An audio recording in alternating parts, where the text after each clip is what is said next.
Tonight, we will explore the financial world of ancient Rome. We will look at the lives of its wealthiest individuals to find quiet lessons on money and credit that remain relevant today. Feel free to subscribe to our channel for more stories like this. We also enjoy reading comments about where in the world you are listening from. In the late Roman Republic, the city of Rome was a complex network of commerce, politics, and social obligation. Wealth was not simply a static hoard of gold and silver coins, though these were certainly important. True wealth was dynamic. It was land, property, and the constant flow of credit, a system built on a concept the Romans called spiglies, or trustworthiness. A person's reputation was their most valuable financial asset, allowing them to borrow, lend, and enter into contracts that expanded their influence far beyond the contents of their strongbox. This environment allowed certain individuals to accumulate fortunes on a scale previously unimaginable, using principles that echo in modern finance. One of the most notable figures from this era was Marcus Licinius Crassus. His methods provide a clear window into the financial mechanics of the time. While his name is often associated with immense riches, it is the process by which he built his wealth that offers a lesson. Crassus understood that capital was a tool to be actively deployed. His portfolio was not limited to land, the traditional bedrock of aristocratic wealth. He invested in silver mines, commercial properties, and, most famously, in a unique form of asset acquisition tied to urban real estate. Rome was a densely packed city of timber frame apartment blocks known as insulae. These structures were notoriously prone to fire. Crassus developed a systematic response to these frequent emergencies. He created what was essentially a private fire brigade, a team of over 500 trained men. When a fire broke out, his brigade would promptly arrive at the scene. However, they would not begin to extinguish the flames immediately. Instead, representatives of Crassus would approach the owner of the burning building, and sometimes the owners of adjacent, threatened properties. An offer would be made to purchase the properties on the spot, at a price significantly below their normal market value. Faced with the prospect of a total loss, owners often agreed to the terms. Once the transaction was complete, the brigade would get to work saving what remained of the newly acquired asset. This process demonstrates a core principle of value investing: the acquisition of distressed assets at a discount. Crassus identified a recurring problem in his environment and built a system to capitalize on the resulting opportunities. He combined specialized labor, rapid response, and immediate access to capital to create a production line for acquiring real estate. Once purchased, the damaged properties were rebuilt by his teams of skilled laborers and architects, then rented out for a steady income stream. He was not merely buying and selling, he was operating an integrated system of acquisition, development, and management. In essence, the foundation of this great Roman fortune was an understanding of risk and opportunity. It was built not on a single brilliant trade, but on a repeatable process applied with discipline. The wealth of Crassus was a system, a machine that turned urban calamity into financial gain through the calm application of capital. This approach, which separates emotion from financial decision-making and focuses on systematic opportunities, is a principle that has transcended empires. The tools have changed from fire brigades to algorithms, but the underlying logic of identifying value in distress remains a quiet, constant hum in the world of finance. To understand the financial landscape of Rome, we must first look to a time before its founding, before the widespread use of coins as we know them. In the ancient Near East, civilizations like Sumer and Babylon developed sophisticated economies without a formal currency system. Their solution was not simple barter, but a complex administrative structure built on standardized units of account and extensive record-keeping. The foundation of their commerce was a system of abstract credit, managed by the central institutions of the temple and the palace. These organizations functioned as the earliest forms of large-scale financial clearinghouses. The process began with the establishment of a common measure of value. In Mesopotamia, this was often a specific quantity of barley, the shekel, which was a unit of weight equivalent to about 180 grains. Silver also served as a unit of account, with its value pegged to a certain amount of barley. It is important to note that these were primarily abstract standards. A farmer did not need to physically carry sacks of barley to a merchant to acquire tools. Instead, the value of the transaction was calculated in shekels of barley or silver, and the event was recorded. This transformed physical goods into entries on a ledger, allowing for complex transactions across time and distance. The technology for this record-keeping was the clay tablet. When a transaction occurred, such as a loan of seed to a farmer from the temple stores, a scribe would take a piece of wet clay. Using a stylus, the scribe would impress cuneiform script into the tablet, detailing the parties involved, the commodity, the amount measured in shekels, and the terms of the agreement. This tablet served as an invoice, a receipt, and a contract all in one. To prevent tampering, the tablet could be encased in a clay envelope, with the terms of the contract copied on the outside. The inner tablet remained as a permanent, secure record.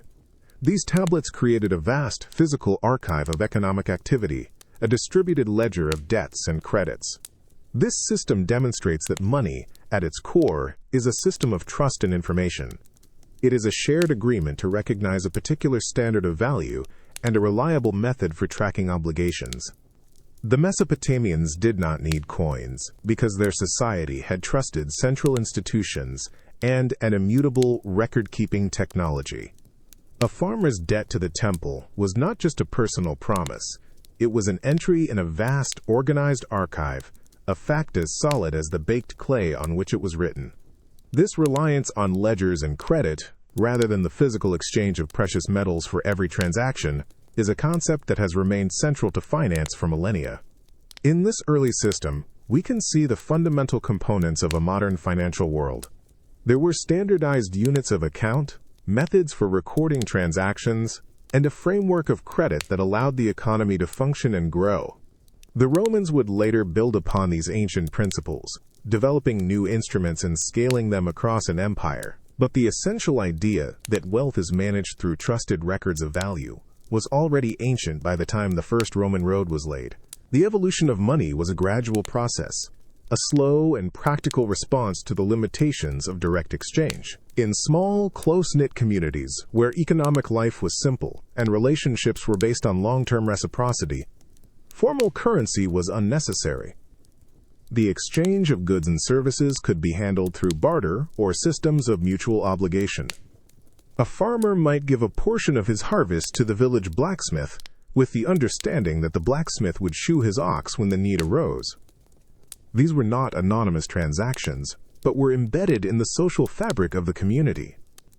However, as trade networks expanded and societies grew more complex, the inherent inefficiencies of direct barter became more apparent. The central challenge of a barter system is what economists call the double coincidence of wants. For a trade to occur, one person must have a surplus of a good that another person desires, and that second person must, in turn, have a surplus of a good that the first person desires. Imagine a carpenter who has crafted a fine wooden chair and needs a new cloak. To acquire the cloak through barter, he must find a weaver who not only has a spare cloak, but is also in need of a chair at that exact moment. The search for this specific trading partner could be time-consuming and often fruitless. Even if such a match was found, a second problem would arise: establishing a standard of value. How many hours of the carpenter's labor are equivalent to the weaver's? How does the quality of the wood compare to the quality of the wool? Each transaction required a new negotiation, a fresh assessment of relative worth. This lack of a common measure made economic calculation difficult and created friction in every exchange. A third challenge was the indivisibility of certain goods. A herder with a live goat who wished to trade for a small amount of bread and some pottery faced a dilemma. A goat is a valuable asset, but it cannot be easily divided to make small purchases without destroying its overall worth. These logistical hurdles, the need for a coincidence of wants, the difficulty of valuation, and the problem of indivisibility, placed a natural ceiling on the scale and complexity of an economy. Wealth was difficult to store, as goods like grain could spoil and livestock required constant care. It was also difficult to transport, limiting the scope of trade to what could be physically carried or moved over short distances. This environment created a natural demand for a more efficient solution, a medium that could untangle these complications. People began to gravitate towards certain commodities that possessed qualities, making them more suitable for trade. These items were durable, portable, easily divisible, and, most importantly, widely desired for their own intrinsic or symbolic value. In essence, the simple systems of barter revealed the fundamental functions that money would need to perform. It had to be a medium of exchange, breaking the necessity of the double coincidence of wants. It had to be a unit of account, providing a common ruler to measure the value of diverse goods. And finally, it had to be a store of value, allowing wealth to be preserved over time and transported across space. The journey from a world of direct exchange to one of sophisticated finance began with the quiet, practical search for an object that could fulfill these three simple roles. As the limitations of direct barter became clear, societies naturally began to favor certain goods as intermediaries in trade. This led to the emergence of commodity money, where a specific, useful item becomes the standard medium of exchange. For an object to serve this function effectively, it needed a set of reliable characteristics. It had to be durable enough to withstand repeated handling, portable enough to be carried, and divisible into smaller units for transactions of varying sizes. Crucially, it had to possess intrinsic value, a use or desirability separate from its role as money. Two commodities that elegantly fulfilled these criteria in various parts of the ancient world were salt and shells. Salt, in an era before refrigeration, was a strategic resource of immense value. Its primary function was as a preservative for meat and fish, allowing food to be stored for long periods and transported over great distances. This practical utility made it universally sought after. In places where salt was scarce, it commanded a high price. It could be processed into standardized cakes or blocks, which made it relatively easy to count and trade. A block of salt could be broken into smaller pieces to make change, satisfying the need for divisibility. This practice was so fundamental in the Roman world that it left a permanent mark on our language. Roman soldiers were sometimes paid an allowance for purchasing salt, a payment known as a time salarium.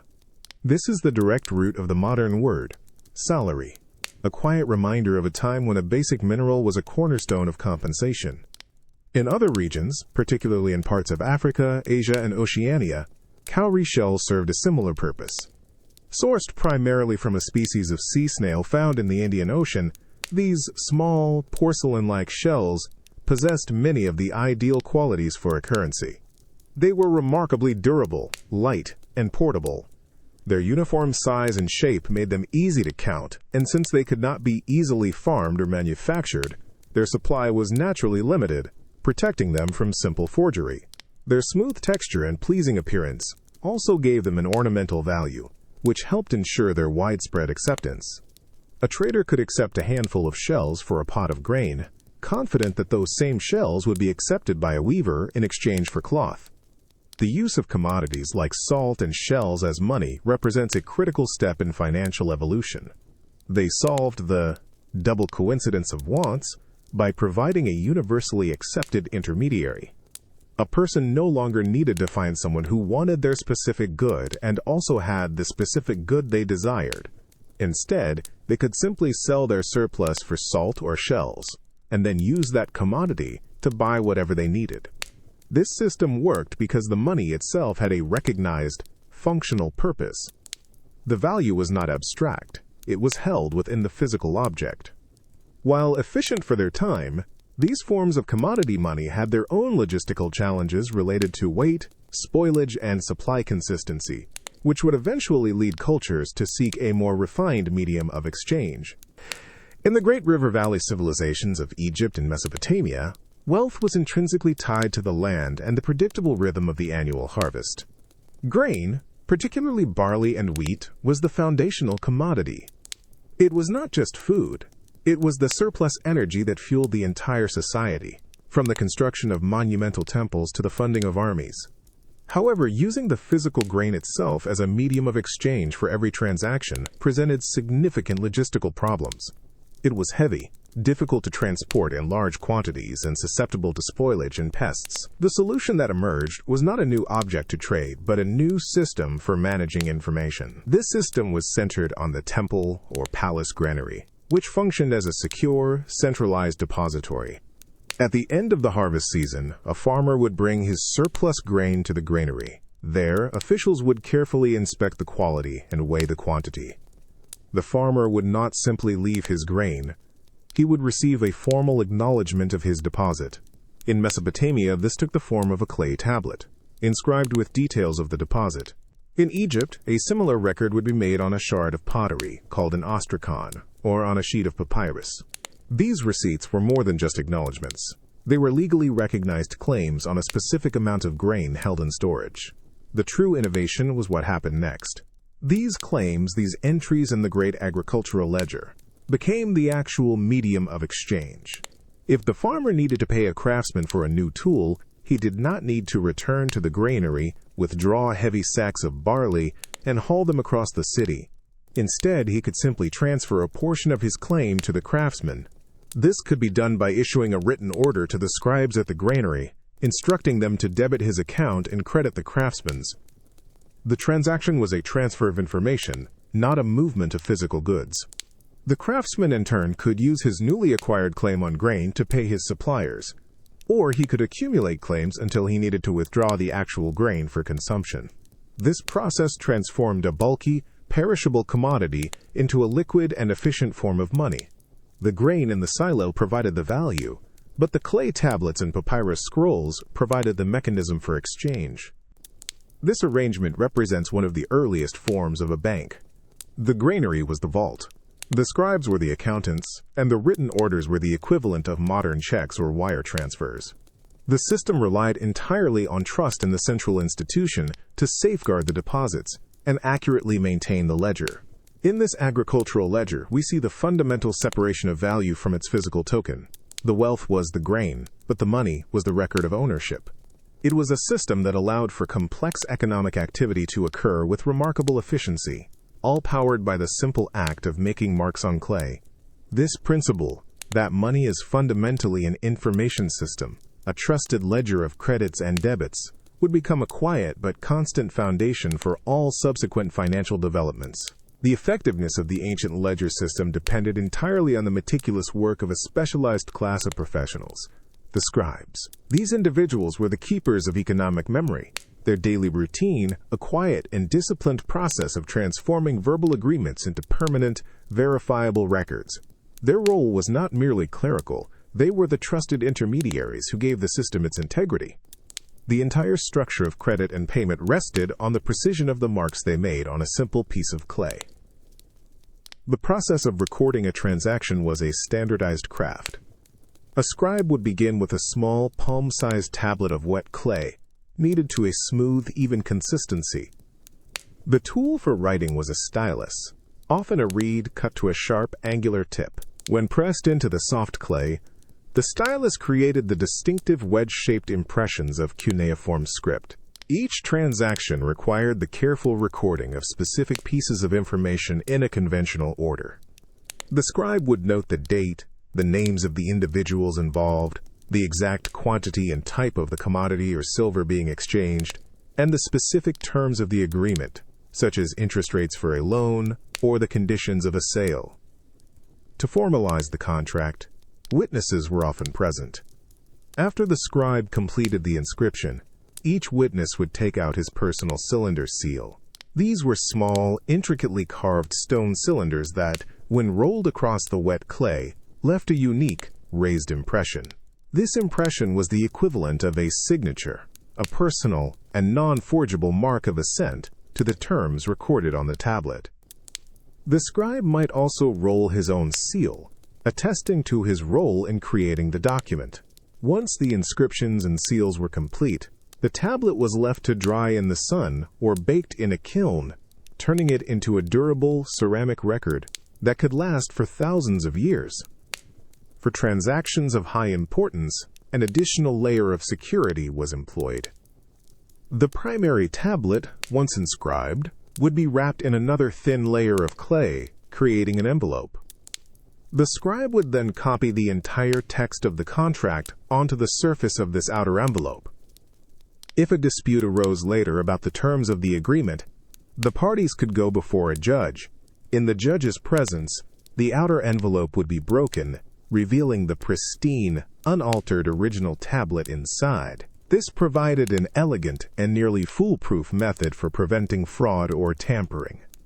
This routine, repeated thousands of times a day in the administrative centers of the ancient world, was the engine of commerce. It allowed for the creation of credit, as a loan was no longer just a verbal promise but a physical object with legal weight. It enabled complex payments and forward contracts, secure in the knowledge that the terms were permanently and accurately recorded. The quiet, methodical work of the scribe, transforming spoken words into structured data on clay, was the technology that allowed trust to operate at a massive scale. Long before the rise of empires and the minting of the first coins, early human societies were already connected by extensive trade networks. During the Neolithic period, a time defined by the development of agriculture and settled villages, certain raw materials acquired a special status.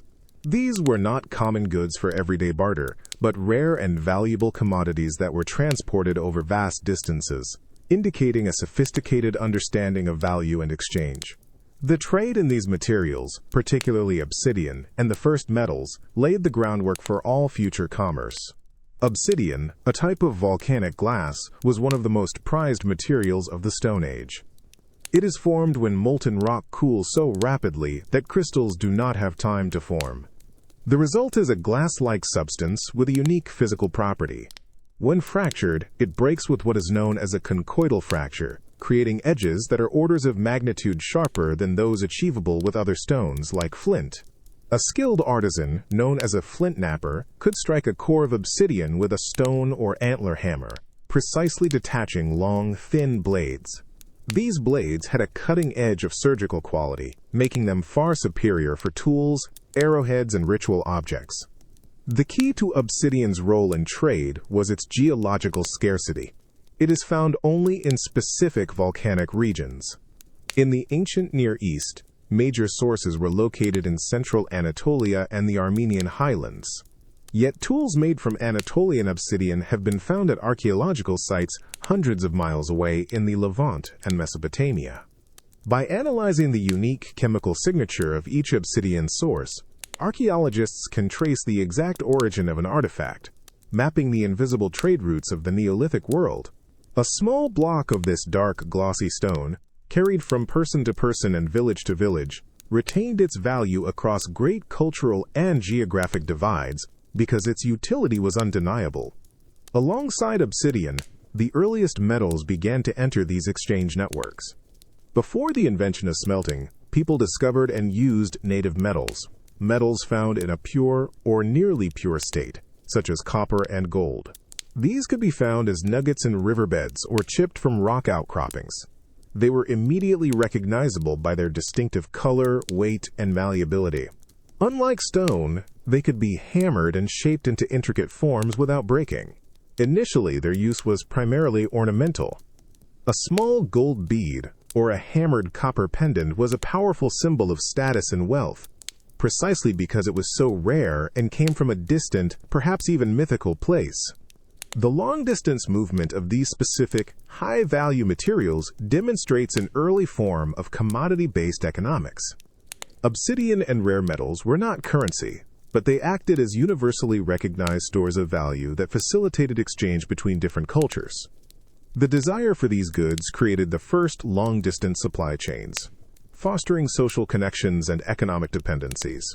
These ancient pathways, first traveled by those carrying precious stones and metals, were the very first threads in a global economic fabric that would one day grow to encompass the entire world. The transition from useful commodities to a more abstract form of money was a slow and practical evolution, driven by the need for a more efficient and reliable way to measure and store value. While materials like obsidian were valuable for their utility, their worth was still subjective and varied by quality and size.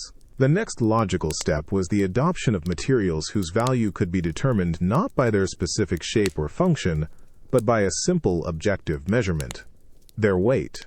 This led to the widespread use of precious metals, gold, silver, and later bronze, as the preferred medium of exchange in many pre-coinage economies. Metals offered a unique combination of qualities that made them exceptionally suited for this role. First, they were durable, resistant to decay, and would not spoil over time, unlike grain or salt. Second, they possessed a high value-to-weight ratio, meaning a small amount could represent a significant purchasing power, making them highly portable. Third, they were perfectly divisible. A large bar of silver could be cut into smaller pieces without losing its proportional value, and those pieces could later be melted back together. Finally, they were fungible. One piece of pure silver was, for all practical purposes, identical to another of the same weight. This uniformity and the relative scarcity of these metals created a stable and trustworthy foundation for commerce. The key technology that unlocked the potential of metal as money was the balance scale. This simple device, consisting of a central beam balanced on a fulcrum with a pan suspended from each end, allowed for the precise and verifiable measurement of weight. The transaction process became a quiet, methodical ritual. A merchant would produce a small, often portable scale, along with a set of standardized weights made of polished stone or bronze. The piece of silver to be used for payment, which could be a raw nugget, a piece of jewelry, a small ingot, or a fragment chopped from a larger bar, was placed in one pan. In the other, the merchant would place weights until the beam was perfectly level. This act of weighing in the open market transformed the nature of trade. Value was no longer a matter of opinion or complex negotiation. It was a matter of objective fact, visible to all parties. This system of using chopped or unformed metal, often called bullion or *hack silver, became common across the Near East and the Mediterranean. Hoards from this period often contain a mix of silver objects, cut pieces of rings, flattened plates, and small, crude bars, all intended to be used as payment by weight. These were not coins, as they lacked the official stamp of a state authority to guarantee their weight or purity. Trust was not placed in a government, but in the universal and unchanging principles of physics embodied by the scale. This system represented a profound intellectual leap. It separated the concept of value from the physical object being traded, and instead attached it to an abstract, standardized unit of measurement. A debt could be calculated in shekels of silver, and any combination of silver pieces that balanced the corresponding weight on a scale could settle that debt. This created a fluid and flexible medium of exchange that could support increasingly complex economies, setting the stage for the final innovation that would lead to the world of Roman finance, the invention of coinage. While the civilizations of the Near East and Mediterranean were moving towards the use of weighed metals, a parallel but distinct monetary system was developing in ancient China. During the Shang dynasty, more than 3,000 years ago, the primary medium of exchange was not a metal or a staple crop, but a small, unassuming object from the sea, the cowrie shell. The specific species used, non-creta hudidae moneta hudit, was not native to the coasts of China, but was sourced from the distant waters of the Indian and Pacific Oceans. This inherent scarcity, combined with a unique set of physical properties, made it an ideal form of early currency. The cowrie shell possessed all the necessary attributes for a functional money. It was small, light, and easy to carry. Its hard, porcelain-like surface made it incredibly durable, able to withstand countless transactions without degrading. Unlike grain, it would not spoil, and unlike many other shells, its shape was naturally uniform, making each unit largely interchangeable. Crucially, the supply was controlled by geography, not by human production, which prevented sudden inflation and made them difficult to counterfeit. Their smooth, pleasing shape and pattern also gave them an ornamental quality, which likely contributed to their initial adoption and widespread acceptance as a desirable object. In practice, the shells were used in a highly systematic way. For small purchases, individual shells would be counted out. For larger transactions, the shells were often pierced and strung together in standard units, typically in strings of 10 or 20. This process of stringing them transformed loose, individual items into a more organized and countable form of cash, simplifying accounting and making it easier to handle larger sums. These strings of shells would be used to pay for goods, settle fines, and bestow royal gifts. The system was so integral to the Shang and subsequent Zhou dynasty economies that its influence became permanently embedded in the Chinese language. Many characters associated with value, wealth, and commerce, such as those for, treasure, buy, sell, and tribute, incorporate the character for shell, a pictogram that looks like the object itself. The success and expansion of the Chinese economy eventually created a demand for currency that the supply of natural cowries from distant seas could not meet. The shortage led to a fascinating and pivotal innovation.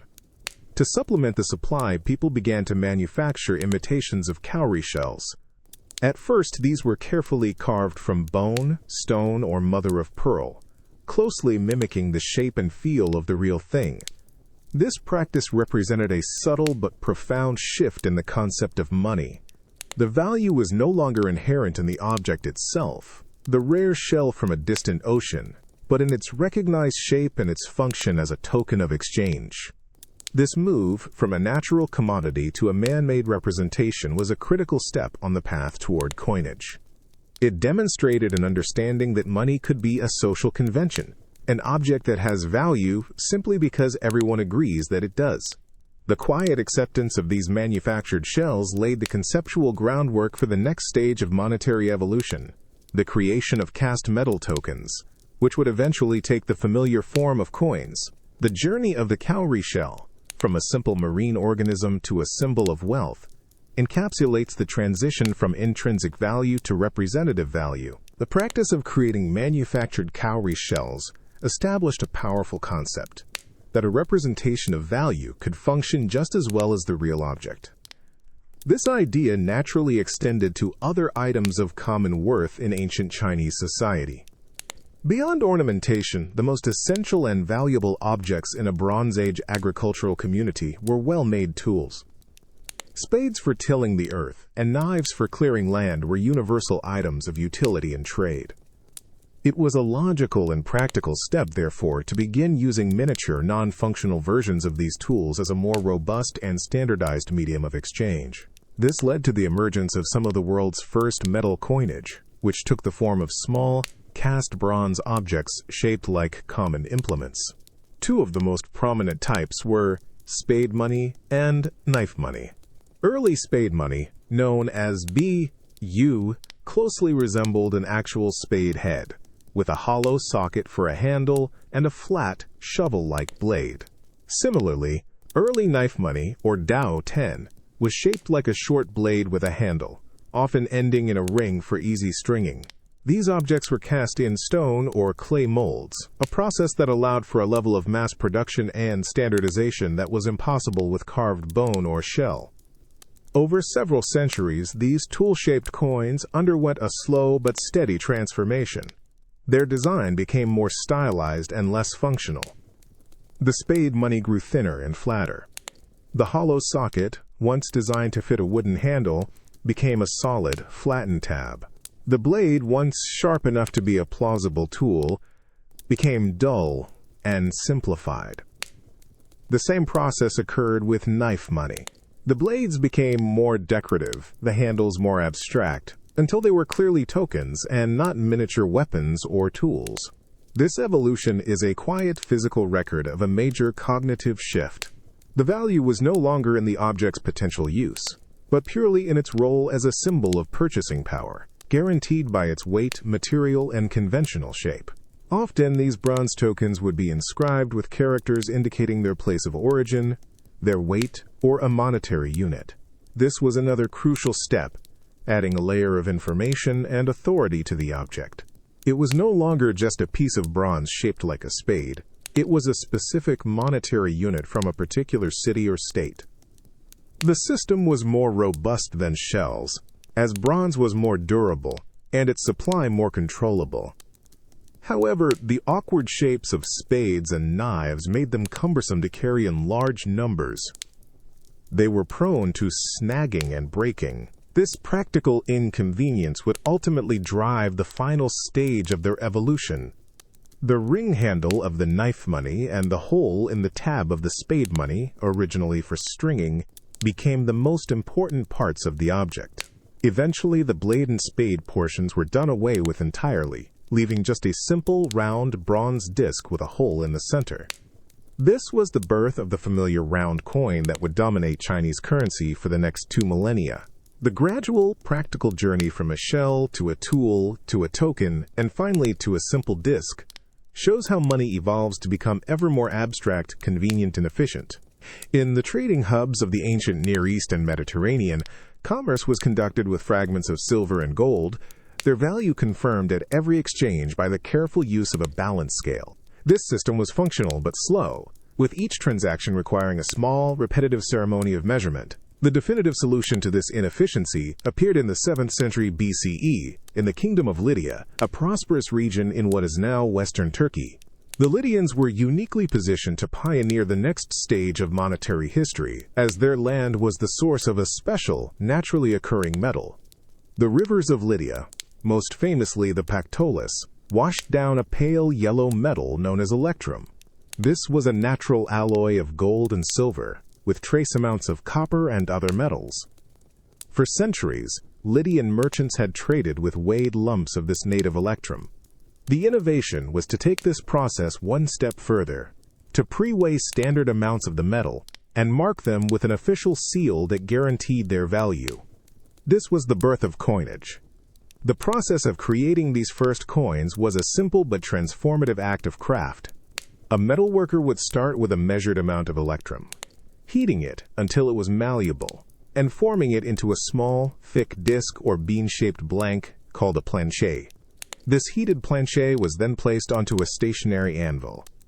Carved into the surface of the anvil was a design, known as a die. This would become the obverse, or heads of the coin. The most common early Lydian design was the head of a roaring lion, a symbol of royal power. The mentor would then take a second tool, a simple punch, and place its tip against the top of the planchet.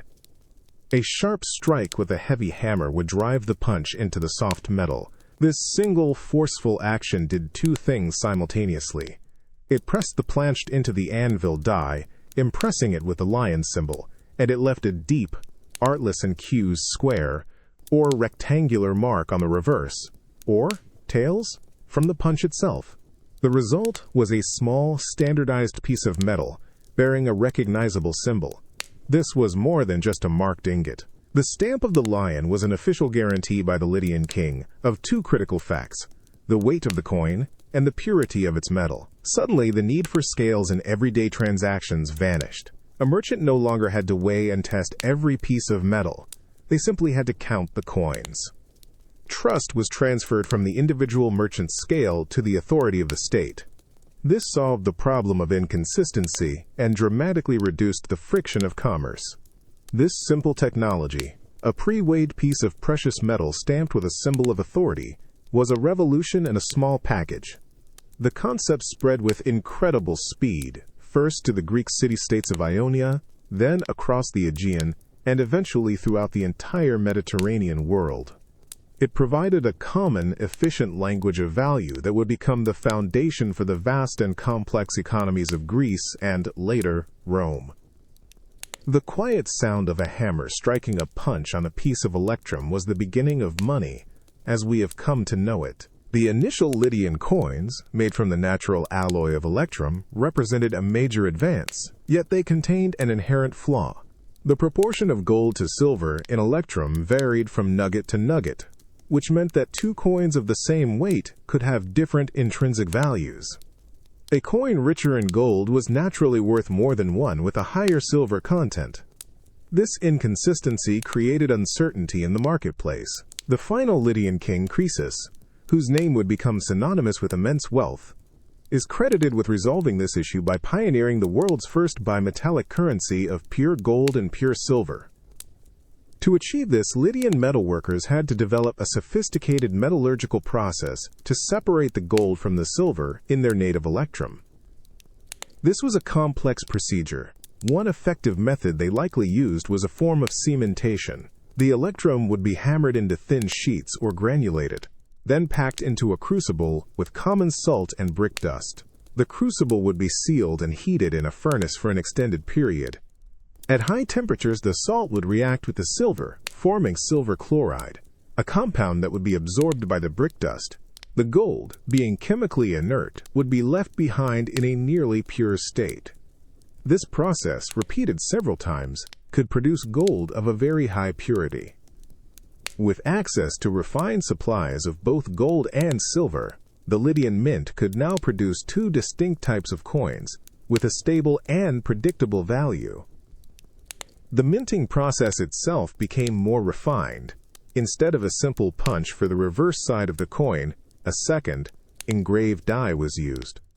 The coin blank, or planche, was now placed between two dies, the anvil die for the obverse and a handheld punch die for the reverse.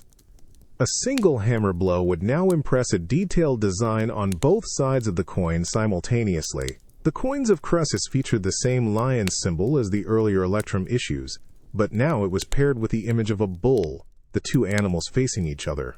This new currency system was far more robust. The gold coins, known as croceids, were produced in standardized weights, with the largest unit, the stater, weighing about 10.7 grams.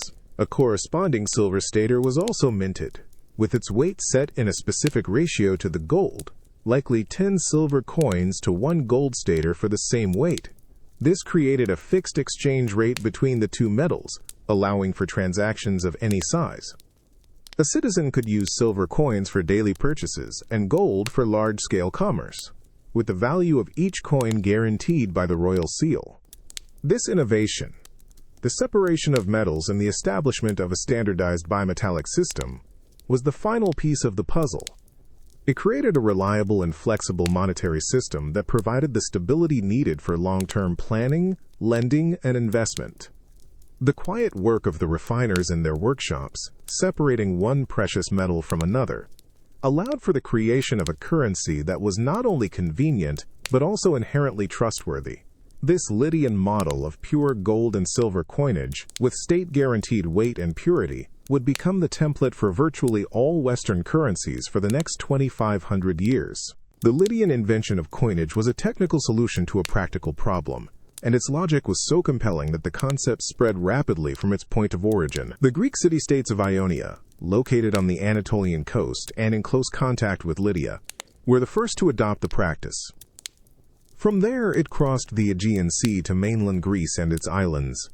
Each city-state or jompolis was a fiercely independent entity, and the minting of coins became a powerful expression of civic identity and economic autonomy. A coin was not just money. It was a small metal ambassador for the city that issued it. Among the earliest and most influential adopters was the island of Aegina, a dominant maritime trading power. The Aeginatans began striking silver coins stamped with the image of a sea turtle, a symbol of their connection to the sea. These turtles, as they came to be known, were produced to a consistent weight standard, and became one of the first widely accepted international currencies in the Greek world. A merchant in a distant port might not know the laws or customs of Aegina, but they knew and trusted the value contained in a silver turtle. Similarly, the prosperous city of Corinth, strategically located on the isthmus connecting the Peloponnese to the mainland, issued its own famous silver staters featuring the winged horse Pegasus. The most dominant currency to emerge from this period, however, was that of Athens. The city's power was underpinned by its control of the rich silver mines at Laurion, which provided a vast and steady supply of bullion. The Athenian mint produced silver tetradrachms of exceptional quality and consistency. On the obverse was the helmeted head of the goddess Athena, the city's patron. On the reverse was her sacred symbol, the owl, alongside an olive sprig and the first 3 letters of the city's name in Greek, Alpha, Theta, Epsilon. These coins, known colloquially as owls, became the most trusted and recognized currency in the entire Mediterranean and beyond. The Athenian owl was the ancient world's equivalent of a reserve currency. Its silver content was maintained at a high purity, and its weight was remarkably reliable. For this reason, merchants from Sicily to Egypt to the Black Sea readily accepted it. The coin's reputation for integrity was so strong that the Athenians were reluctant to change its somewhat archaic design for centuries, fearing that an update might create distrust. This standardized, high-quality currency acted as a lubricant for Mediterranean commerce. It allowed for the easy calculation of profit and loss, the payment of mercenaries, the funding of building projects, and the accumulation of wealth in a highly liquid and portable form. The spread of coinage transformed the economic landscape. It moved transactions away from the cumbersome process of weighing bullion and allowed for the growth of a more complex market economy. Each coin was a small, state-guaranteed packet of value, a silent promise of worth that could travel anywhere. This network of hundreds of different local currencies, with a few dominant international coins like the Athenian owl, created a monetized world. It was this world, with its established mints, trade routes, and shared understanding of money, that the rising power of Rome would eventually inherit and unify under a single imperial system. The imagery chosen for a coin was a deliberate and meaningful act, a form of mass communication in a world with limited literacy. The Athenian tetradrachm, with its iconic owl, provides a clear example of how these small metal objects conveyed complex ideas about power, identity, and economic stability. The selection of the goddess Athena for the obverse and her owl for the reverse was not arbitrary. It was a carefully constructed message designed to project confidence and authority both at home and abroad. Athena was the patron goddess of Athens, embodying wisdom, strategy, and the crafts. Placing her portrait on the city's primary coin directly associated Athenian economic power with divine favor and intellectual superiority. The image was not just a generic portrait. It was a specific representation of the city's highest ideals. The helmet she wore signified military strength and the city's ability to protect its interests and trade routes. Her calm, classical features projected a sense of order and rational governance. Anyone who held the coin was holding a symbol of Athens itself, a tangible piece of its civic pride. On the reverse, the owl was an equally potent symbol. As the creature sacred to Athena, it reinforced the divine connection. Its wide, staring eyes were seen as a sign of watchfulness and wisdom, suggesting that Athens was a vigilant and sagacious state. The owl also had a more practical, economic connotation. The silver used to mint the coins came from the mines at Laurion, and a common proverb of the time was, to bring owls to Athens, which meant to do something pointless and redundant, like bringing silver to the place where it was mined. The owl became a direct visual shorthand for the Athenian silver that was the source of its wealth. Beside the owl were two other symbols, a small olive sprig and a crescent moon. The olive branch represented peace and prosperity, as olive oil was a primary Athenian export and a staple of the Mediterranean diet. It signaled that Athens's power was not just military, but also based on productive, peaceful commerce. The crescent moon, a less understood symbol, may have been a reference to the Battle of Salamis, a pivotal naval victory over the Persians that was said to have occurred under a waning moon and secured Athenian dominance. Finally, the inscription Phi, Alpha, Theta, Epsilon was an unambiguous declaration of origin, the official brand of the Athenian state.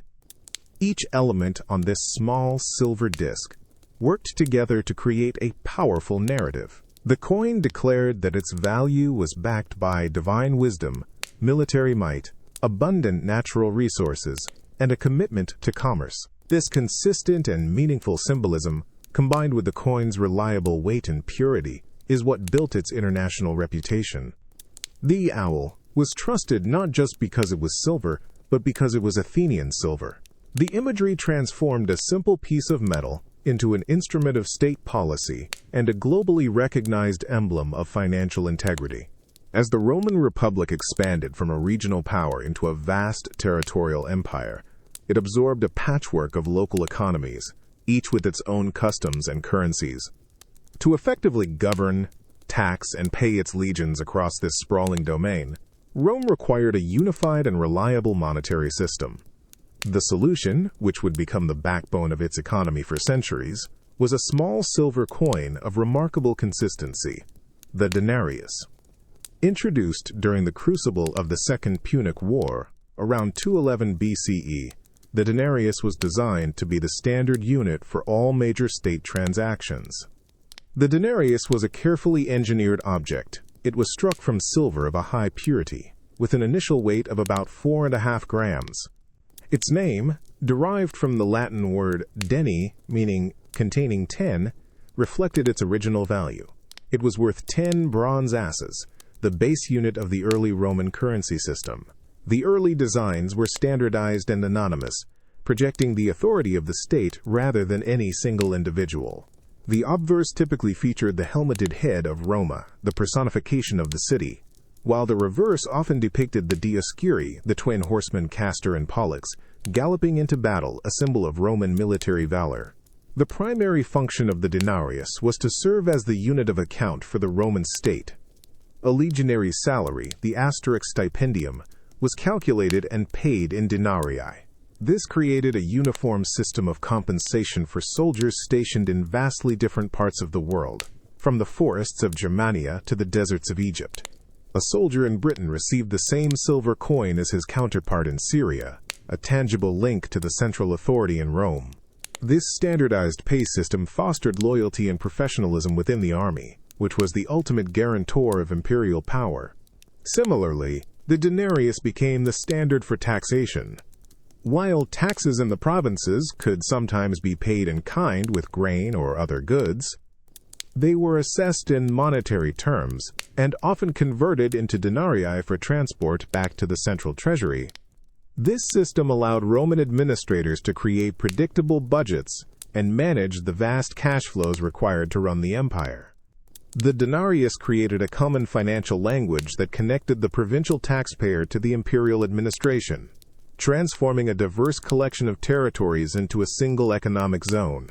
This silver coin was the central gear in a larger, well-integrated machine. For large-scale transactions, there was the gold aureus. For the small, everyday purchases of the common citizen in the marketplace, a range of bronze and copper denominations, such as the asterix, sestertius, asterix, and the sos, provided the necessary small change. But it was the denarius that anchored the entire system. It was the bridge between the soldier's pay and the state's budget, the merchant's profit and the emperor's expenditure. It was a small, mass-produced object that carried the full weight of Roman authority, a tool of administration that made the management of an empire possible. For the first 2 centuries of its existence, the Roman denarius was a model of stability. Its high silver content, consistently maintained by the state, was the source of its trustworthiness and its widespread acceptance. This integrity, however, was not permanent.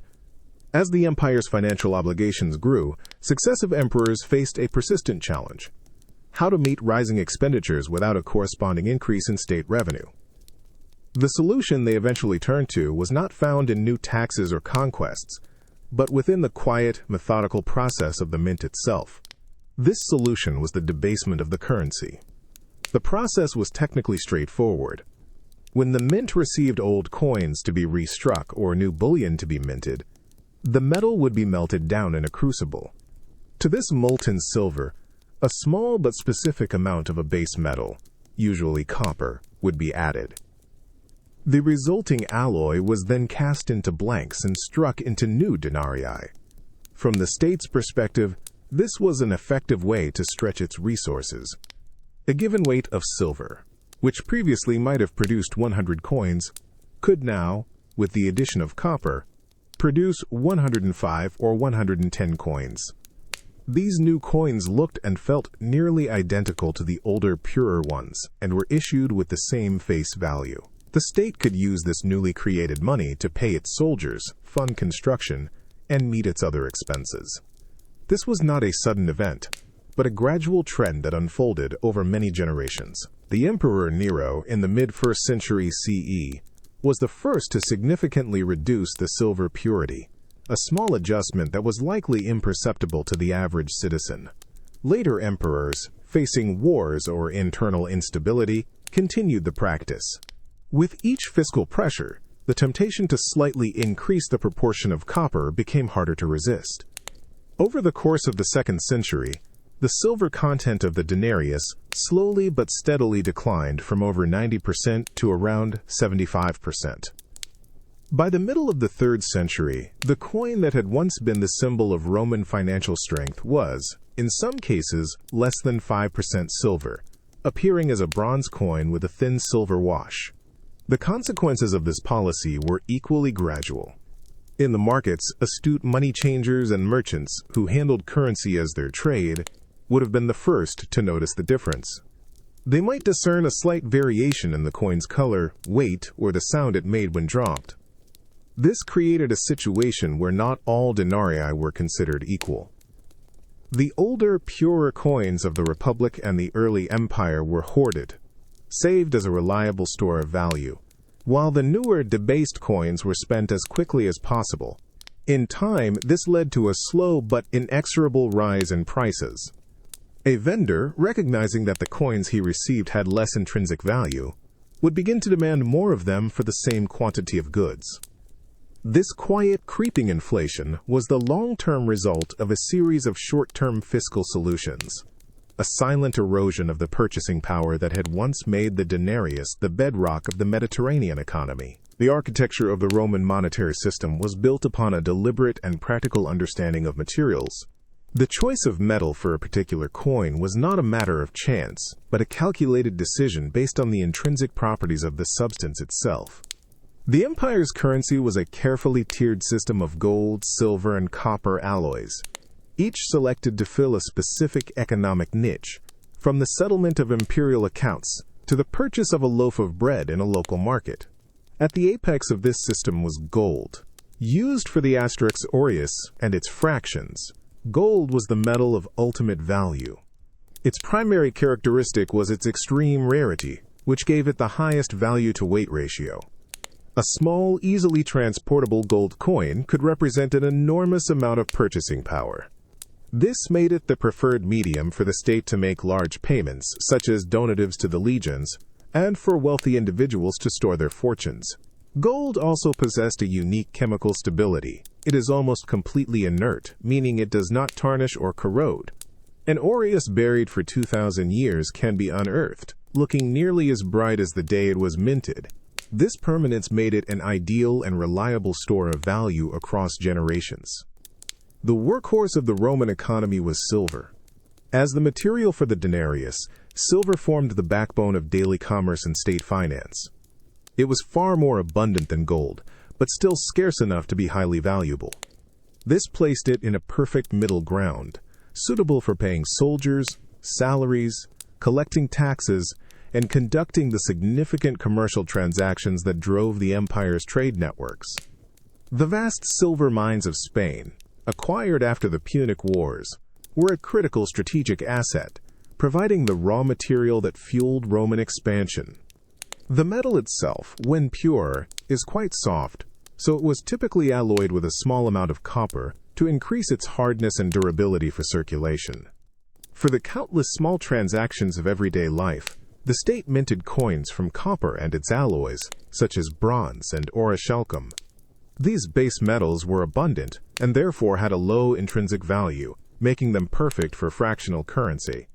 Coins like the large bronze asterisk, sestertius asterisk, and the smaller copper demkolsnok were the small change of the Roman world. With these, a citizen could buy food at the market, pay for entry to the public baths, or make small offerings at a temple. The widespread availability of copper from mines in Cyprus, Spain, and elsewhere in the empire ensured that there was always enough low-denomination coinage to keep the wheels of local economies turning. This tripartite system of metals was the physical foundation of Roman financial life. Each metal's natural scarcity, durability, and workability determined its role. Gold was for wealth, silver was for commerce, and bronze was for the community. The predictable relationship between these materials created a stable and versatile currency that could function at every level of a complex society, from the emperor's treasury to the pouch of a common plebeian. The value of the money was, first and foremost, rooted in the tangible reality of the metal held in one's hand. The production of Roman coinage was a large-scale industrial operation, a carefully managed process that took place in workshops known as mints. These were not places of high ceremony, but of practical, repetitive labor, where teams of skilled craftsmen transformed raw metal into the standardized currency that powered the empire. The daily routine of the mint was a sequence of precise, methodical steps, each designed to ensure the consistency and integrity of the final product. The process began with the preparation of the metal. Ingots of gold, silver, or bronze were brought to the mint and melted down in high-temperature crucibles. Here, the purity of the metal could be adjusted. For the silver denarius, this was the stage where a controlled amount of copper was added to the alloy, both to harden the coin for circulation and, in later periods, to debase its value. Once the molten metal was ready, it had to be formed into coin blanks or planchets. A common method was to pour the metal into open molds, often shaped like a tray, with rows of shallow, circular depressions. Once cooled, this would produce a sheet of connected discs, which were then broken apart and smoothed. Each blank was then individually weighed, and any excess metal was filed off to ensure it met the exact weight standard for that denomination. While the metal workers prepared the blanks, a master craftsman, the die engraver, would be at work. This was a highly skilled and artistic role. The engraver would take a cylindrical rod of hardened bronze or iron and, using fine chisels and drills, meticulously carve the negative image of the coin's design into its flat end. 2 dies were needed for each coin. A larger stationary anvil die for the obverse, which was set firmly into a heavy workbench, and a smaller handheld punch die for the reverse. These dies were the heart of the minting process, but they were also consumable tools. Under the immense pressure of repeated hammer blows, they would wear down or crack, requiring constant replacement. The final stage was the striking of the coin itself. This was a swift and forceful action, performed by a small team. First, a worker would take a prepared planchet, often heating it in a small furnace to make the metal more malleable for a sharper impression. Using a pair of tongs, he would place the hot blank onto the anvil die. A second worker would position the punch die squarely on top of the blank, holding it steady. Then a third man, the striker, would swing a heavy sledgehammer, delivering a single powerful blow to the top of the punch. This impact would instantaneously press the soft metal into the detailed engravings of both the upper and lower dies, creating the finished coin. The newly struck coin would be removed, inspected for quality, and tossed into a collection bin, ready for counting and distribution.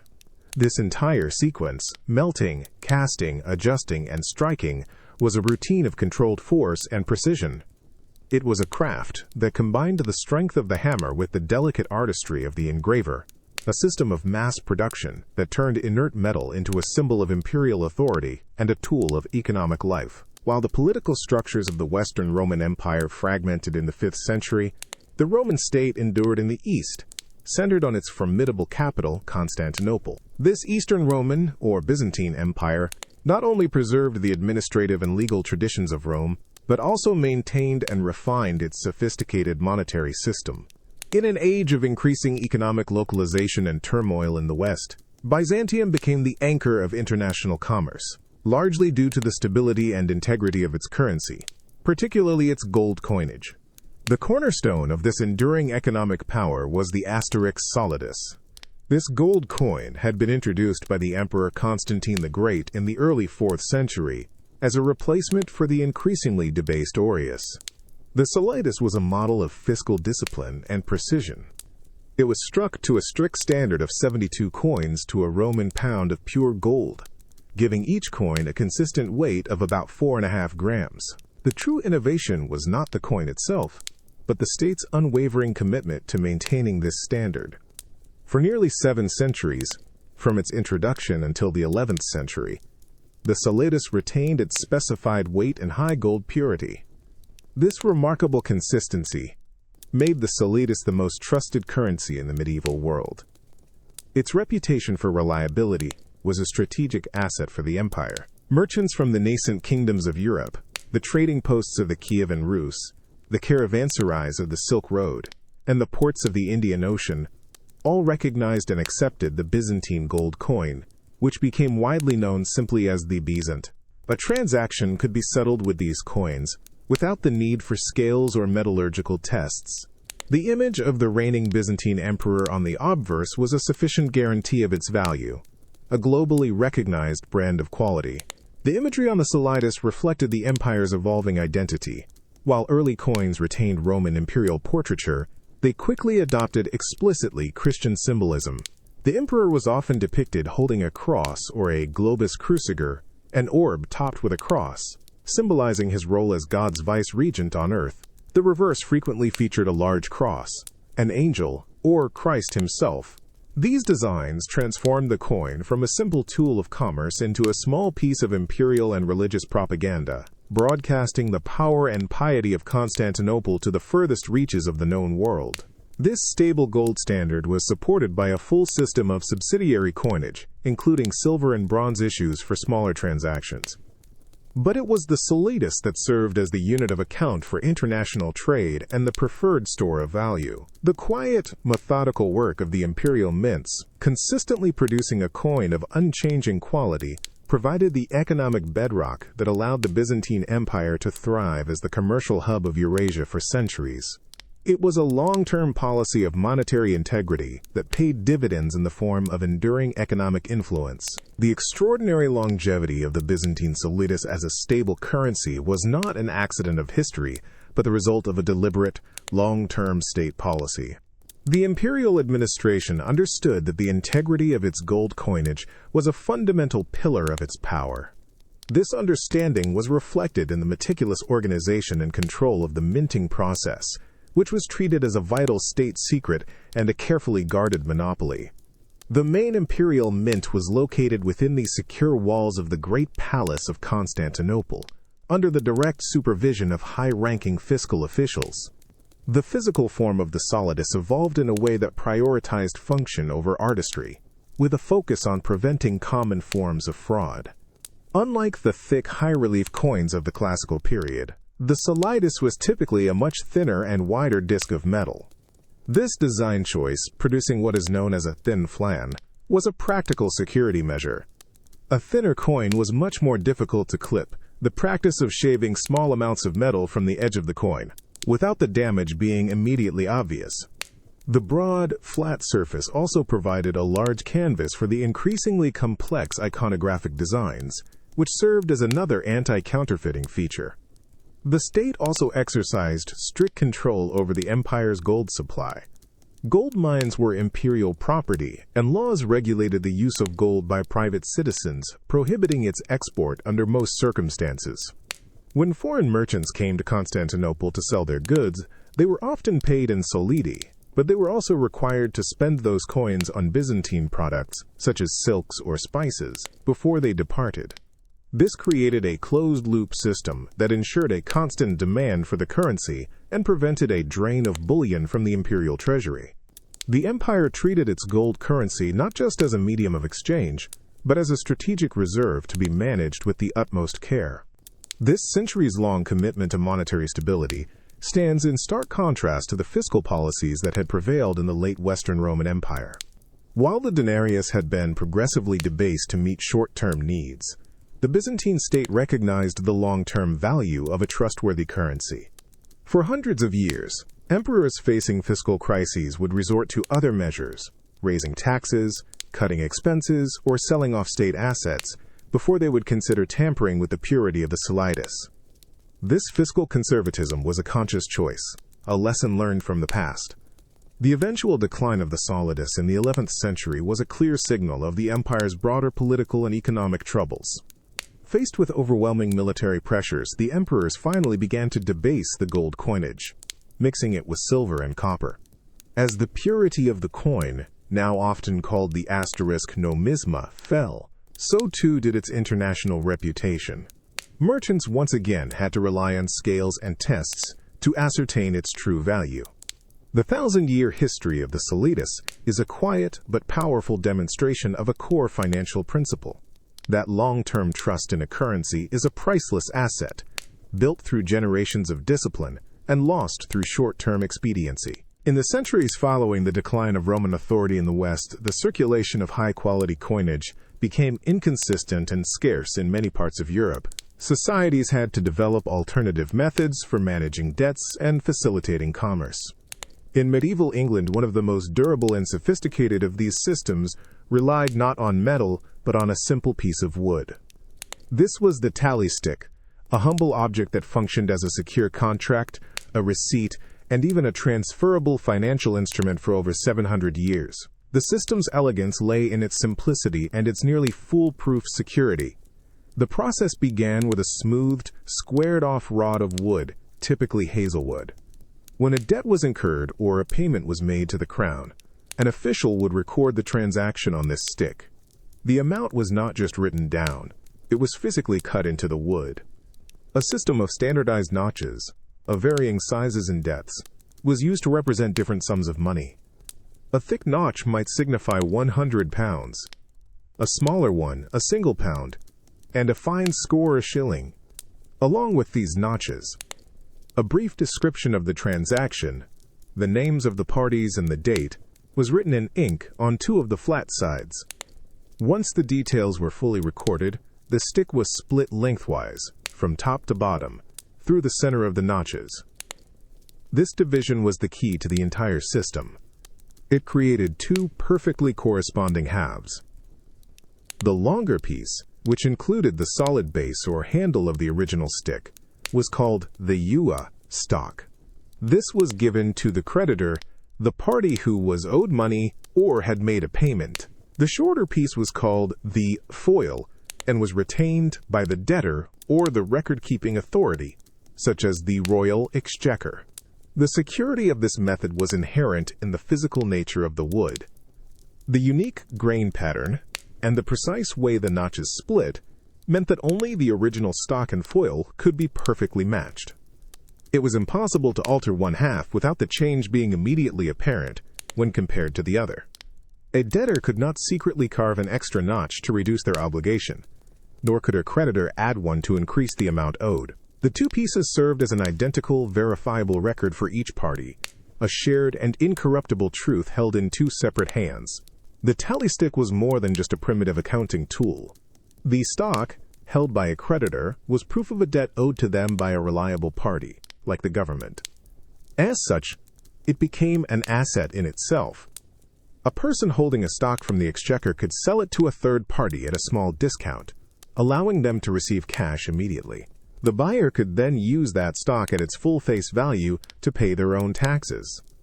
In this way, the humble wooden stick became a form of currency, a transferable bill of credit backed by the authority of the state. This simple technology, born of necessity, demonstrates a timeless financial principle, that money, at its core, is simply a trusted and transferable record of a debt. The practical application of the tally stick system was most highly developed in the financial administration of the English crown, specifically within the institution of the Royal Exchequer. Twice a year, a formal audit known as the Summons of the Pipe would take place. At this event, the sheriffs from every county in the kingdom would come to London to settle their accounts. Their primary evidence of payments made to the treasury throughout the year was their collection of wooden tally stocks. The entire process was a quiet and orderly ritual of physical verification. The exchequer was divided into two chambers. In the lower chamber, the exchequer of receipt, payments were made and the tally sticks were created. When a sheriff remitted tax revenue, a clerk would take a hazelwood stick, write the details of the payment, and cut the appropriate notches to represent the sum. The stick would be split, with the sheriff taking the stock as his receipt and the exchequer filing away the foil. These foils were carefully organized and stored in leather bags or wooden chests, creating a physical archive of the crown's income. During the audit, which took place in the upper chamber, the exchequer of account, the sheriff would present his stocks, one by one, before a group of high officials seated around a large table covered with a checkered cloth, from which the name exchequer derives. For each stock the sheriff presented, a chamberlain would retrieve the corresponding foil from the archives. The two halves would be brought together and carefully examined. If the length, The grain of the wood, the inscribed words, and the notches all aligned perfectly, the pieces were said to tally. This match was irrefutable proof that the payment had been made and correctly recorded. The debt was cleared, and the two matched pieces were set aside. This system was, in essence, a distributed physical ledger. It did not rely on a single, centralized book of accounts that could be lost, damaged, or altered. Instead, the record was split into two unique, interlocking parts, held by the two parties to the transaction. The security of the system was cryptographic in a physical sense. The random and complex pattern of the wood's grain, combined with the way it fractured when split, created a unique key that could not be forged. Any attempt to tamper with a notch on one half would be immediately exposed when it was brought together with its counterpart. This wooden ledger system provided a remarkable degree of transparency and accountability for its time. It created a common and understandable record that could be verified by anyone, literate or not, simply by sight and touch. The process of tallying the sticks was the final, definitive settlement of accounts between the central government and its regional agents. For centuries, the entire fiscal machinery of the English kingdom was underpinned by the quiet, repetitive, and deeply trusted craft of cutting, splitting, and matching these simple sticks of wood. During the era of the Crusades, travel between Western Europe and the Holy Land was a long and hazardous undertaking. Nobles and pilgrims undertaking this journey needed to carry substantial funds to cover their expenses, but traveling with large amounts of gold and silver coin was immensely risky. The roads were poorly policed, and the threat of robbery was constant. A military religious order, the Poor Fellow Soldiers of Christ, and of the Temple of Solomon, better known as the Knights Templar, developed an innovative solution to this problem, creating one of the earliest and most extensive international banking networks. The Templars' unique position enabled them to build this system. As a religious order sanctioned by the Pope, they were exempt from local taxes and laws, allowing them to operate across borders with a degree of autonomy that no secular institution could match. Their network of fortified preceptories or commanderies stretched from London and Paris to Jerusalem and Antioch, functioning as secure administrative centers. And as an elite fighting force, their reputation for discipline and military prowess made their properties and transport convoys exceptionally secure. They possessed the three key ingredients for a successful financial institution: a wide geographic reach, legal privilege, and, most importantly, a high degree of trust. The system they created was elegantly simple and remarkably similar to a modern traveler's check. A nobleman planning a pilgrimage could go to the Templar preceptory in his home city, for example, London. There, he would deposit his gold or silver coins with the Templar treasurer. He would not be given a sack of different currency to carry with him. Instead, he would receive a single document, a letter of credit. This letter, written on parchment, would state the amount of the deposit and was inscribed with a complex cipher or code known only to the Templar order. The nobleman could then travel to the Holy Land with only this light, easily concealed letter. Upon arriving in a city like Acre or Jerusalem, he could present his letter at the local Templar preceptory. The Templar official there would verify the letter and its code. Once authenticated, the official would give the traveler the equivalent value of his deposit in the local currency. He could withdraw the entire sum at once, or he could make a series of smaller withdrawals as needed, with each transaction carefully noted on the letter. This process completely eliminated the need to transport physical bullion over long, dangerous distances.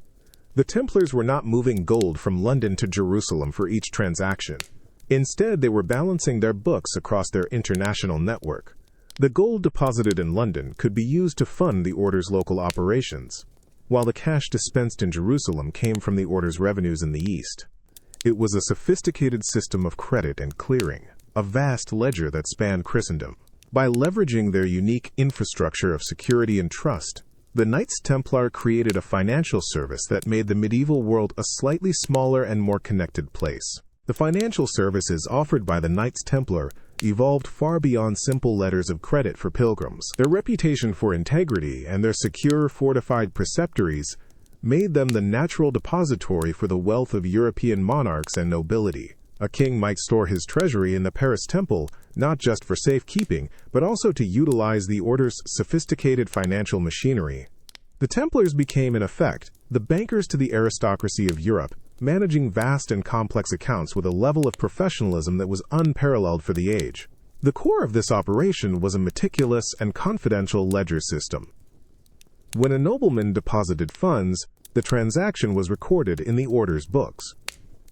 This was not a simple entry of a single sum.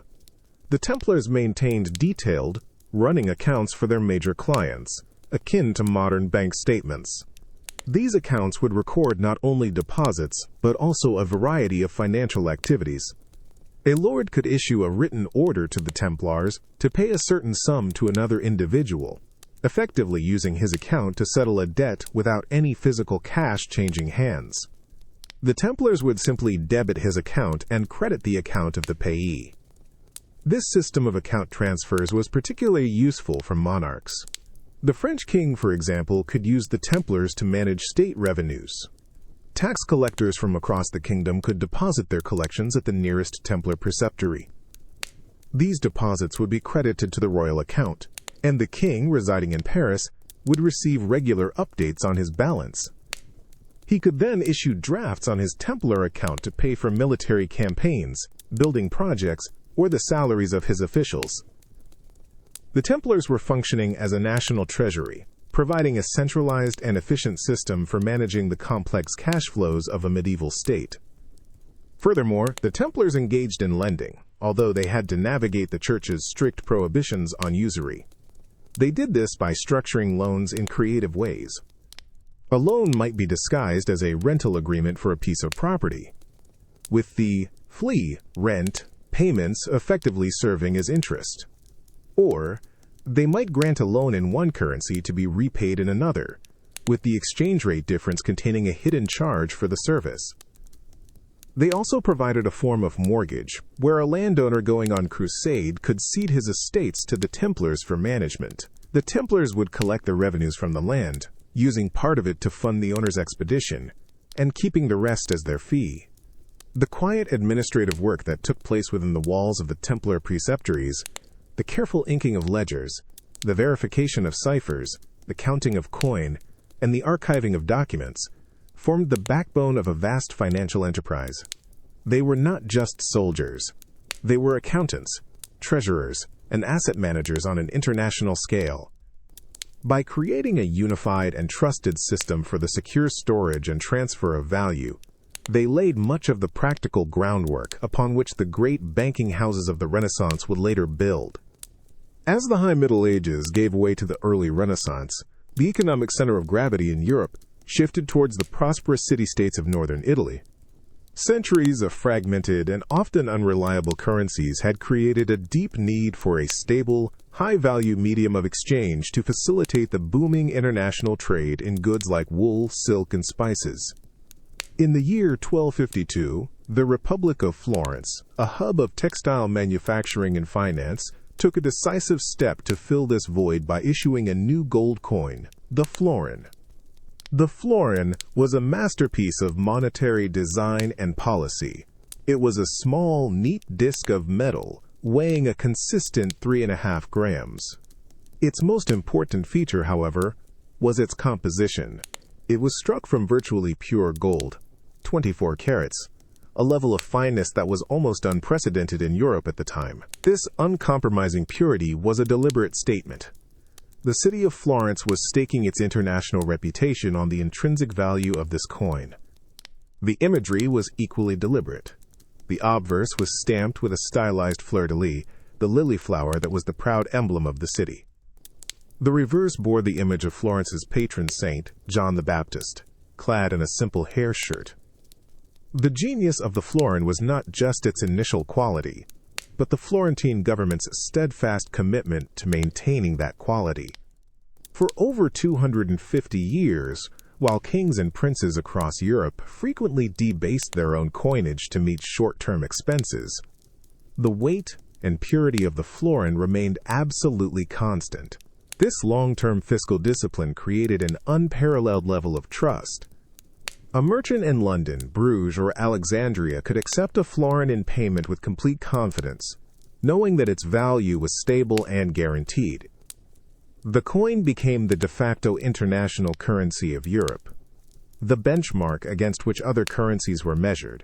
This reliable gold coin became the foundation upon which the great Florentine banking houses, such as the Bardi, Peruzzi, and later the Medici, built their empires. Their vast international operations, which involved complex transactions and bills of exchange across multiple countries, required a stable unit of account.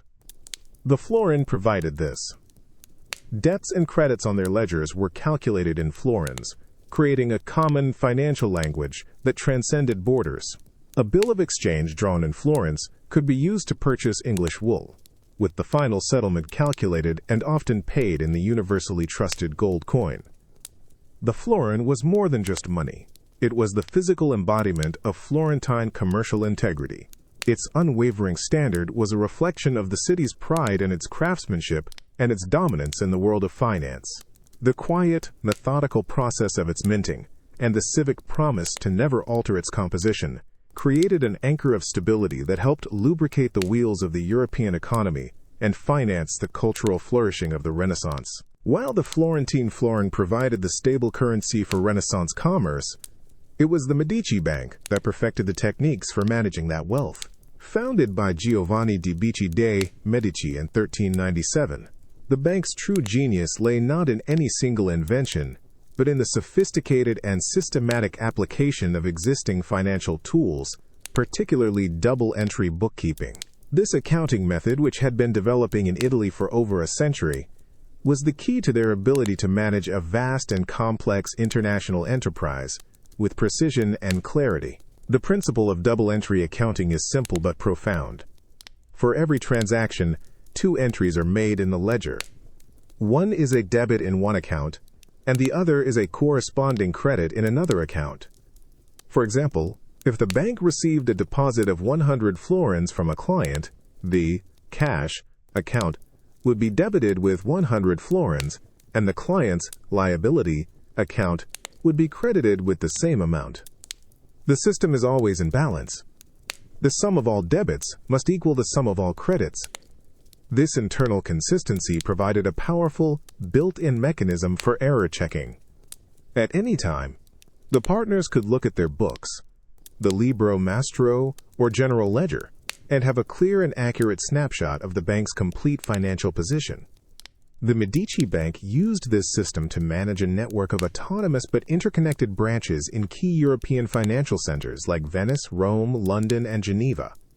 Each branch manager was a junior partner who had invested his own capital and shared in the profits of his specific branch. This created a powerful incentive for careful risk management. The central office in Florence did not micromanage the branches. Instead, it relied on the meticulous financial reports that flowed back from across the continent, all prepared using the same double-entry system. This allowed the senior partners in Florence to assess the performance of each branch, identify potential problems, and make strategic decisions about where to allocate capital. This organized information flow also enabled the Medici to become masters of the bill of exchange. This was the primary instrument for moving money across borders without physically shipping coin. A merchant in Florence wanting to pay a supplier in Bruges could go to the Medici Bank and buy a bill of exchange. He would pay the bank in florins, and the bank would give him a written order instructing its Bruges branch to pay the supplier in the local Flemish currency at a future date. The transaction involved a foreign exchange rate, and the Medici, with their network of branches providing up-to-date information on currency values and market conditions, were uniquely positioned to profit from these exchanges. The quiet, disciplined work of the Medici accountants, hunched over their ledgers in the counting house, was the foundation of the family's power. Their innovation was not in lending money, but in managing information. By creating a system that made complex financial data transparent, accurate, and auditable, they could manage risk and allocate resources more effectively than any of their rivals. This mastery of the flow of information, as much as the flow of gold, is what propelled a family of Florentine merchants to become the bankers to popes and the unofficial rulers of their city. While the Italian city-states dominated the financial world of the southern seas, a different kind of economic power was coalescing in the north. This was the Hanseatic League, a commercial and defensive confederation of merchant guilds and market towns that grew to dominate trade along the coasts of the North Sea and the Baltic Sea. Unlike the centralized banking houses of Florence, the League was a decentralized network. Its power derived not from a single family or city, but from a shared commitment to a set of rules and standards that facilitated commerce across a vast and politically fragmented region. The core business of the League was bulk trade in commodities. Timber, grain, and furs flowed west from the Baltic region, while cloth, wine, and salt traveled east from Flanders and England. To manage this high volume of trade efficiently, the League had to overcome a significant obstacle: the bewildering variety of local currencies, weights, and measures. A merchant from Lubbock doing business in Novgorod needed a reliable way to calculate costs and profits. The solution was the creation of common standards and practices that were accepted and enforced by all members of the League. One of the most important of these was the establishment of the Kantor, which were official Hanseatic trading posts in foreign cities like London, Bruges, and Bergen. A kantor was a self-contained community, a walled compound with its own warehouses, living quarters, chapel, and, most importantly, its own commercial court. Within the walls of the kantor, Hanseatic merchants operated according to a single, unified set of rules, regardless of the local laws outside. Disputes were settled quickly and predictably by a panel of fellow merchants, creating a stable and secure environment for business. Within this regulated ecosystem, the League also worked to standardize financial practices. While no single Hanseatic coin was ever issued, the League did promote the use of reliable currencies, such as the Lubbock mark, as a common unit of account for contracts and bookkeeping. More importantly, they developed sophisticated systems for clearing payments that minimized the need to transport large quantities of silver. A merchant in Cologne could sell goods to a buyer in Danzig, and the payment could be settled at the next great trade fair through a series of offsetting debts and credits, all recorded in the merchant's ledgers. The power of the Hanseatic League was not based on military conquest or a single charismatic leader, but on the quiet, collective enforcement of contracts and standards. Their innovation was organizational. They understood that reducing the friction of trade by creating secure trading posts, standardizing commercial law, and streamlining payment systems was the key to mutual prosperity. This network of trust and reciprocity, built on a foundation of shared rules, allowed hundreds of independent cities and thousands of individual merchants to act as a unified economic force, creating a zone of predictable commerce that spanned the whole of Northern Europe. The greatest challenge for a medieval merchant was not just the production or sourcing of goods, but the complex and risky process of settling payments across long distances. Transporting chests of silver and gold coin from Italy to England or Flanders was slow, expensive, and a constant invitation to thieves. To solve this, the merchant bankers of the Renaissance perfected a financial instrument that was both simple and revolutionary: the bill of exchange. This was not money in itself, but a written order, a piece of paper that allowed value to travel securely across continents without the physical movement of coin. The mechanics of a bill of exchange transaction were a quiet, four-part choreography of trust and information. Imagine a cloth merchant in Florence who has purchased a large quantity of raw wool from a supplier in Bruges. To pay for this wool, he would not send a shipment of gold florins north. Instead, he would visit his Florentine banker, for example, a branch of the Medici Bank. He would pay the banker the required sum in local Florentine currency. In return, the banker would not give him a bag of foreign coins. He would give him a carefully drafted document, the bill of exchange. This document was a formal letter. It would be dated and would specify the amount paid in florins. Crucially, it would instruct the banker's correspondent or branch manager in Bruges to pay a specified sum in the local Flemish currency to the wool supplier. The bill also had a maturity date, often set 90 days in the future, a period known as usance.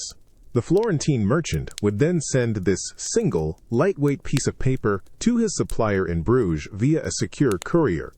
The risk of sending a letter was vastly lower than the risk of sending a chest of gold. Upon receiving the bill, the wool supplier in Bruges would take it to the Medici's agent in his city. This was the third step.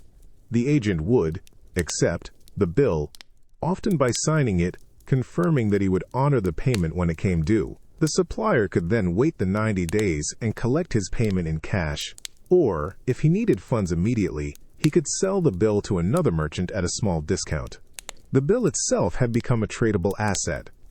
Finally, on the specified maturity date, the holder of the bill would present it to the banker's agent and receive the full face value in Flemish currency. The entire transaction was completed without a single coin ever crossing the Alps. The Florentine banker now had more cash in his vault, and the Bruges branch had less. The debt was settled internally on the bank's ledgers. The bank's profit was subtly embedded in the transaction, not as a forbidden interest payment, but within the foreign exchange rate quoted on the bill. This rate was a forward rate, accounting for the 90-day credit period and the bank's own risk. This elegant instrument, a simple promise written on paper and backed by a bank's reputation, was the engine of medieval international trade, a quiet testament to the idea that the most powerful financial tool is a trusted record. While European merchants were developing sophisticated credit instruments like the bill of exchange, a far more radical monetary innovation was taking place in China. During the Song dynasty, a period of remarkable economic expansion and technological advancement, the limitations of traditional coinage became increasingly apparent. The official currency was made of bronze and iron, metals with a low value-to-weight ratio. Conducting large transactions required transporting enormous quantities of heavy coins, a slow, costly, and insecure process.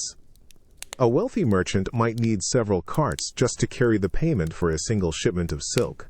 The solution to this problem first emerged not from the government, but from the private sector. A group of prosperous merchants and financiers in the province of Sichuan began to offer a new service. A trader could deposit his heavy strings of metal coins at one of their trusted deposit shops. In return, he would receive a promissory note, a piece of paper that certified the value of his deposit. These early banknotes, known as jiaozi, were printed on sturdy paper made from the bark of the mulberry tree. Each note was a receipt, a claim on a specific amount of metallic money held in the merchant's vaults. The convenience of this system was immediately obvious. Instead of carrying wagon loads of coin, a merchant could now carry the same purchasing power in a small, lightweight folder of paper notes. At first, these notes were used to settle large wholesale transactions between merchants who knew and trusted the issuing firms. However, as the reputation of these deposit shops grew, their notes began to circulate more widely. A merchant who received a jiaozi in payment for a shipment of tea could, in turn, use that same note to purchase raw materials, confident that it would be accepted by other merchants or could be redeemed for coin at any time. The paper had become a medium of exchange. Recognizing the efficiency and potential of this new system, the Song government eventually decided to adopt and regulate it. In the early 11th century, the state took over the issuance of paper money, establishing an official government agency to manage the printing and circulation of notes. These government-issued banknotes were more sophisticated than their private predecessors. They were printed using multiple woodblocks and several colors of ink to create intricate designs that were difficult to counterfeit. They were also marked with official red seals and the signatures of treasury officials. This was the world's first true paper money, a fiat currency backed not by the intrinsic value of the material it was made from, but by the full faith and credit of the state. The government declared that these notes were legal tender for the payment of taxes and could be exchanged for government-owned commodities like salt and tea. This state guarantee transformed the jiaozi from a private credit instrument into a national currency. It was a profound conceptual leap, a complete separation of the idea of value from the physical reality of a precious metal. The wealth was no longer the coin, but the promise that the paper represented. The creation of the world's first government-issued paper money was a challenge not just of economic theory, but of practical craft and security. For a piece of paper to be accepted in place of a heavy string of coins, it had to project an aura of authenticity that was nearly impossible to replicate. The Song dynasty officials in charge of this new currency understood this perfectly. Their solution was to make the banknote itself a complex, high-technology object. embedding security features directly into its materials and the process of its creation. The foundation of the note was its paper. The material chosen was not common paper, but was produced from the inner bark of the mulberry tree, a resource the state carefully controlled. This paper was known for its exceptional durability, with long, tough fibers that could withstand the wear and tear of being folded, handled, and passed from person to person. It was also given a distinctive grayish or yellowish tint, and sometimes special fibers like silk or hemp were mixed into the pulp. This created a unique texture and feel that a common forger would find difficult to reproduce. The paper itself was the first layer of defense. The printing process was the next and most complex barrier to counterfeiting. The notes were not written by hand, but printed using a series of intricately carved woodblocks, a technology in which Song China excelled. Master artisans would carve the designs for the notes in reverse onto these blocks. The designs were deliberately complex, featuring not only the written characters specifying the note's value, but also detailed pictorial elements, such as landscapes, dragons, or images of the strings of coins the note was meant to represent. The fine lines and elaborate patterns were a testament to the skill of the official engravers. To further enhance security, the printing was often done in multiple colors. A main design might be printed in black ink, while certain sections or official seals were printed in a vibrant red or another color. This required the precise alignment of 2 or more separate printing blocks for each note, a technique that demanded a high level of skill and specialized equipment. After the main printing was complete, each note would go through a final stage of authorization. High-ranking treasury officials would manually apply a large official government seal using a thick vermilion ink paste. This bright red seal, pressed firmly into the paper, was the state's ultimate stamp of approval. Often, the note would also be signed or marked by several different officials, creating a chain of accountability. This entire meticulous process, from the production of a special paper to the multi-stage printing and the final application of official seals, was designed to send a clear message. The note was not just a piece of paper. It was a carefully manufactured state object. The complexity of its creation was a visible guarantee of its authenticity. Included in the printed text on many notes was a stern warning, promising severe punishment for any who dared to counterfeit it, and a reward for anyone who reported a forger. The trust in this new form of money was built, one carefully printed note at a time, on a foundation of sophisticated craftsmanship and undeniable state authority. In the late 13th century, long after the Song dynasty had given way to the Mongol-led Yuan dynasty, a Venetian merchant named Marco Polo arrived in China. He spent nearly 2 decades in the service of the Great Khan, Kublai Khan, traveling extensively throughout the vast empire. When he eventually returned to Europe and recounted his experiences, one of the concepts that his audience found most astonishing and difficult to believe was his description of the empire's monetary system. To a European accustomed to the solid, tangible value of gold florins and silver groats, the idea that a simple piece of paper could function as money seemed almost like a form of alchemy. Marco Polo described the process with the careful, observant eye of a merchant. He detailed how the money was made, not from a precious metal, but from the bark of the mulberry tree, the same tree whose leaves fed the silkworms that produced China's most famous export. He explained that the bark was processed into a dark paper, which was then cut into rectangular notes of various sizes, each corresponding to a different denomination. He noted the intricate black printing and the application of the Khan's bright vermilion seal, which he compared to a stamp of pure gold in its authority. This seal, he emphasized, was the key to the entire system. It was the mark that gave the paper its value. He went on to describe the quiet, orderly process of its circulation. The paper money was the only legal tender in the empire. It was used, he wrote, to buy and sell everything, from pearls and gems to everyday necessities. No one, regardless of their rank, dared to refuse it as payment, on pain of death. This absolute state monopoly on currency was a concept largely foreign to the fragmented political landscape of Europe. Polo also observed the system for managing old, worn-out notes. When a bill became tattered from use, its owner could take it to the mint and exchange it for a fresh, new one for a small fee. This ensured that the currency in circulation remained in good condition and maintained its air of official quality.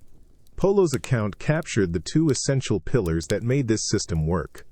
First, the state's total control over the production and issuance of the currency, which prevented private counterfeiting and established the note as a unique, official object. Second, the state's absolute legal authority to compel its acceptance as payment for all debts, public and private. For his European readers, this was a profound and unsettling idea. Their understanding of wealth was fundamentally tied to the intrinsic value of metal. The Chinese system demonstrated a more abstract principle, that money is a social and political construct, a token whose value comes not from the material it is made of, but from the trust and authority of the institution that issues it. His detailed, almost anthropological description was the West's first real introduction to the concept of fiat money. Despite Marco Polo's vivid descriptions, the idea of government-issued paper money did not take root in Europe for several centuries. The European financial world, with its competing sovereign states and deep-seated reliance on precious metals, was not yet ready for such a radical abstraction. The journey toward paper currency in the West was a much more gradual process, emerging not from a top-down government decree, but from the quiet, everyday practices of goldsmiths and early bankers. In 17th-century London, goldsmiths performed a crucial function. Possessing strong vaults and a reputation for security, they became the natural custodians for the surplus cash of wealthy merchants and aristocrats. When a person deposited a sum of gold or silver coin with a goldsmith, they would be given a formal, written receipt. This document, signed by the goldsmith, was a legally binding promise to return the exact amount of coin to the bearer on demand. These were not banknotes in the modern sense. They were simply warehouse receipts for a specific deposit of precious metal. The crucial evolutionary step occurred when people began to trade these receipts directly. Suppose a merchant who had deposited 100 gold coins with a goldsmith needed to pay a debt of that same amount to another merchant. Instead of going to the goldsmith, withdrawing the heavy coins and physically handing them over, it was far easier to simply endorse the original receipt and give that to his creditor. The creditor could then either take the receipt to the goldsmith to claim the gold or, more likely, use the same receipt to pay one of his own debts. As this practice became more common, the goldsmith's receipts began to circulate as a form of money. They were convenient, lightweight, and as long as the issuing goldsmith's reputation was solid, they were considered as good as the gold they represented. The goldsmiths soon realized that at any given time, only a small fraction of their depositors would come to withdraw their metal. The vast majority of the gold in their vaults sat idle. This observation led to the next great innovation, fractional reserve banking. A goldsmith might have 1,000 gold coins on deposit in his vault, but he knew from experience that he would likely never be asked to redeem more than 100 coins in a single day. This meant he could safely issue promissory notes for more gold than he actually held. He could, for instance, lend out an additional 200 goldsmith notes to a borrower, charging interest on the loan. These newly created notes would circulate just like the ones backed by actual deposits. As long as all the note holders did not demand their gold at the same time, the system was stable. This was the quiet birth of paper money in Europe. It was a private sector innovation, a system built on the reputation of individual goldsmiths. The notes were fully convertible to a specific amount of precious metal, but they allowed the money supply to expand beyond the physical quantity of gold and silver available. The paper was not yet the money itself, but a widely accepted claim on it. It would take the establishment of national institutions, like the Bank of England, to transform this private practice into a formal, state-sanctioned system of paper currency. By the dawn of the 17th century, Amsterdam had become the bustling center of global commerce. Its port was a hub for trade in everything from Baltic grain to East Indian spices.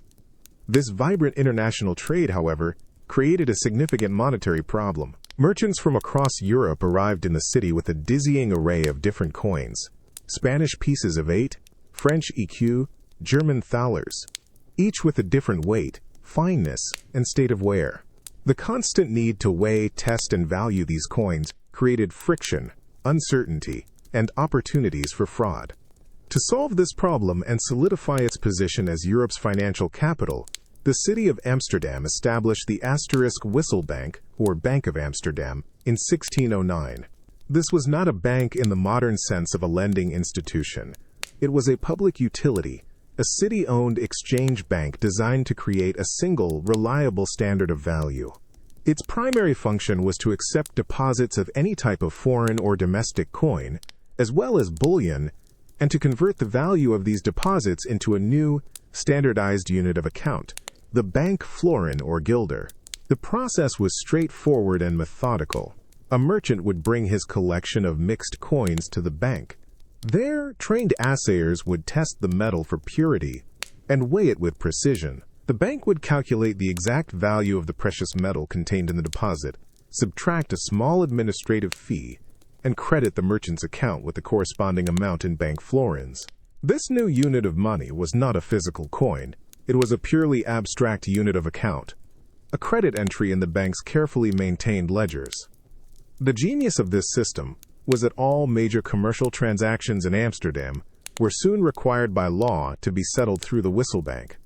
If one merchant needed to pay another, he would not hand over a sack of coins. Instead, he would go to the bank and issue a written order to transfer a specific number of bank florins from his account to the account of the other merchant. The transaction was a simple, secure, and nearly instantaneous transfer of information within the bank's books. The physical coins and bullion remained undisturbed in the bank's massive vaults, which were located in the basement of the city hall. The Bank of Amsterdam created a stable and perfectly uniform currency that existed only as a book entry. The value of the bank florin was trusted implicitly because everyone knew that it was 100% backed by the precious metal held in the city's vaults. This created a frictionless environment for commerce. Merchants no longer had to waste time and energy dealing with the chaos of physical coinage. They could conduct their business using a single, reliable unit of account, secure in the knowledge that their deposits were safe and their payments would be processed with integrity. The bank was a quiet, powerful piece of public infrastructure that made the entire market more efficient. The operational success of the Bank of Amsterdam rested on a foundation of absolute public trust. For much of its existence, the bank adhered strictly to a policy of 100% reserve banking. This meant that for every bank florin recorded in its ledgers, there was an equivalent value of physical gold or silver coin sitting securely in its vaults. The bank's primary role was not to create money through lending, but to provide a secure and stable payment system. This conservative approach was the source of its immense prestige and reliability. The daily routine at the bank was one of quiet, bureaucratic efficiency. The main hall would be filled with merchants and their clerks, queuing at counters to make deposits or arrange for transfers. The bank's employees, who were sworn city officials, would meticulously check the details of each transaction. To transfer funds, a depositor would fill out a form which would then be recorded in the bank's main ledger. The system was entirely manual, relying on careful handwriting and double-checking of entries to ensure accuracy. The physical movement of wealth was replaced by the precise and orderly movement of a pen across a page. This stability had a profound effect on the Dutch economy. The bank florin, because it was of a known and unchanging value, became the preferred unit for international contracts. A merchant in Asia or the Americas contracting with a Dutch trading company would specify payment in bank florins, confident that they would not lose value due to currency fluctuations or debasement. This reduced risk for all parties and made Amsterdam the natural center for settling international accounts. The bank became the financial clearinghouse for a large part of the world. Furthermore, the bank provided a level of security that was unmatched by any private institution. The vaults beneath the City Hall were legendary for their impregnability. This encouraged merchants to keep their surplus capital on deposit at the bank rather than hoarding it in private strongboxes. This concentration of capital, in turn, made the city's financial markets more liquid and efficient. When a new venture like a voyage by the Dutch East India Company needed financing, the capital was readily available from the merchants who held accounts at the bank. For nearly 2 centuries, the Bank of Amsterdam functioned as the steadfast anchor of the European financial system. Its great innovation was the creation of a purely abstract currency, the bank florin, which was made trustworthy by the institution's unwavering commitment to holding full reserves of precious metal. It was a public good, a piece of financial infrastructure that lowered transaction costs for everyone and cemented Amsterdam's role as the commercial heart of the world. The bank's eventual decline came only when it secretly abandoned its strict reserve policy to make large, risky loans to the struggling Dutch East India Company, a quiet betrayal of the very principle upon which its reputation had been built. By the late 17th century, England was locked in a series of costly wars with France, a struggle that was straining the government's traditional sources of revenue to their breaking point. The Crown's attempts to raise money through forced loans and arbitrary taxes had created political instability and were insufficient for the massive military expenditures required. In 1694, a group of financiers proposed a novel solution to this fiscal crisis, an idea that would permanently transform the relationship between the state and the world of finance. They proposed the creation of a new institution, the Bank of England. The founding of the bank was based on a simple, powerful transaction. A group of private investors would lend the government of King William III the sum of £1.2 million. This was an enormous amount of money at the time. In return for this loan, the government would grant the investors a royal charter to operate as a joint stock bank, the governor and company of the Bank of England. The government also agreed to pay the bank a perpetual interest of 8% per year on the initial loan, a steady and reliable income stream funded by a new set of taxes on shipping and alcohol. This arrangement created, for the first time in England, a permanent national debt. Before this, the king's debts were personal obligations, and there was always a risk that a new monarch might refuse to honor the commitments of his predecessor. The loan to the Bank of England, however, was a debt of the state itself, guaranteed by the authority of Parliament and backed by a specific, dedicated stream of tax revenue. This made the debt a highly secure asset. The government had effectively transformed its need for cash into a stable, interest-bearing investment opportunity. The Bank of England was not just a lender to the government, it was also authorized to operate as a commercial bank. It could accept deposits from the public and, most importantly, it was given the right to issue its own banknotes. These were paper notes that were fully convertible to gold or silver coin on demand. The key innovation was that the bank could issue notes up to the value of the government debt it held.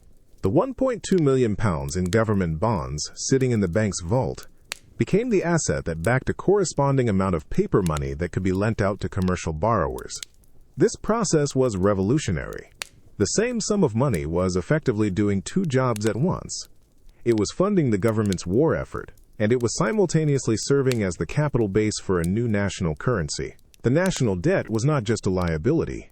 It was monetized, turned into the foundation of a more flexible and expansive money supply. The Bank of England became the government's banker, managing its accounts and providing a reliable source of credit, and also the banker's bank, the central institution in a growing financial system. This quiet legal arrangement, born of military necessity, created the essential framework for modern central banking. The banknotes issued by the newly formed Bank of England were a significant evolution from the earlier handwritten receipts of London's goldsmiths. These were not generic notes for a set amount. They were initially custom documents, individually prepared for each depositor.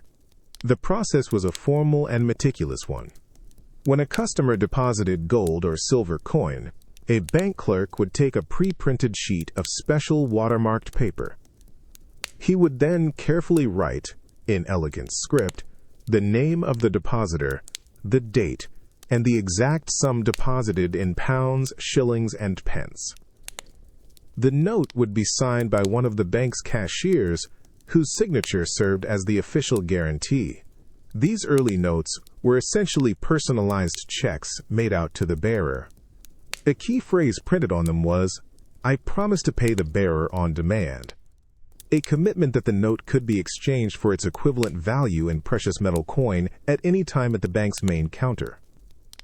This promise of convertibility was the absolute foundation of the public's trust in this new form of paper money. The physical security of the bank, with its thick walls and guarded vaults, and its close association with the power of the state, gave this promise a weight that no private goldsmith could match. As the bank's operations grew, it began to issue notes in standardized, pre-printed denominations, which were more convenient for general circulation. The design of these notes was deliberately simple and elegant, a style that projected sobriety and authority. They were printed in black ink on white paper, featuring the figure of Britannia in one corner and the bank's official seal. The value was clearly stated, and the cashier's signature remained a crucial element of authenticity. The quality of the paper and the precision of the engraving were the primary defenses against counterfeiting. The Bank of England's other critical function was the management of the nation's gold reserve. As the central depository for both the government's and much of the public's wealth, the bank's vaults held the largest concentration of gold in the country. The bank's directors had to perform a constant and delicate balancing act. They needed to keep enough gold on hand to meet any foreseeable demand for withdrawals and to maintain public confidence in the convertibility of their notes. At the same time, they needed to lend out enough of their capital, in the form of banknotes, to generate a profit for their shareholders and provide liquidity to the growing economy. This process of managing the gold reserve became the core of early monetary policy. If the directors saw that the bank's gold reserves were falling, perhaps because of a trade deficit or a financial panic, they would raise the interest rate at which they lent money. This would make borrowing more expensive, cool down the economy, and attract gold back into the country. If reserves were high, they could lower rates to encourage investment and economic activity. This quiet, technical work of managing interest rates and gold flows, conducted in the bank's boardroom, was a new form of economic stewardship, a way of regulating the nation's financial pulse from a single, central point. The early 18th century was a period of intense financial experimentation as nations grappled with the powerful new tools of central banking and paper money. While the Bank of England pursued a relatively conservative path, France embarked on a far more radical and ultimately cautionary venture under the direction of a Scottish economist and gambler named John Law. In 1716, Law persuaded the French regent to allow him to establish a private bank, the Banque Générale, with the authority to issue paper banknotes. At the time, France was effectively bankrupt, burdened by the enormous debts left by King Louis XIV. The nation's metallic currency was in a state of chaos. Law's proposal was ambitious. He argued that the country's economic woes were caused by an insufficient money supply. He believed that by replacing gold and silver with a more elastic paper currency, he could stimulate commerce, pay down the national debt, and restore French prosperity. His bank's notes, which were initially redeemable in coin, proved to be a great success. They were a stable and convenient medium of exchange, and they helped to revive the French economy. This initial success, however, emboldened Law to embark on a much grander scheme. He established a trading company, the Mississippi Company, which was granted a monopoly on trade with the vast French territories in North America, a region then believed to be rich in gold and silver. To consolidate his power, Law's private bank was nationalized and renamed the Banque Royale, and he was appointed Controller General of Finances, giving him effective control over the entire French economy. The crucial step was the integration of these two entities.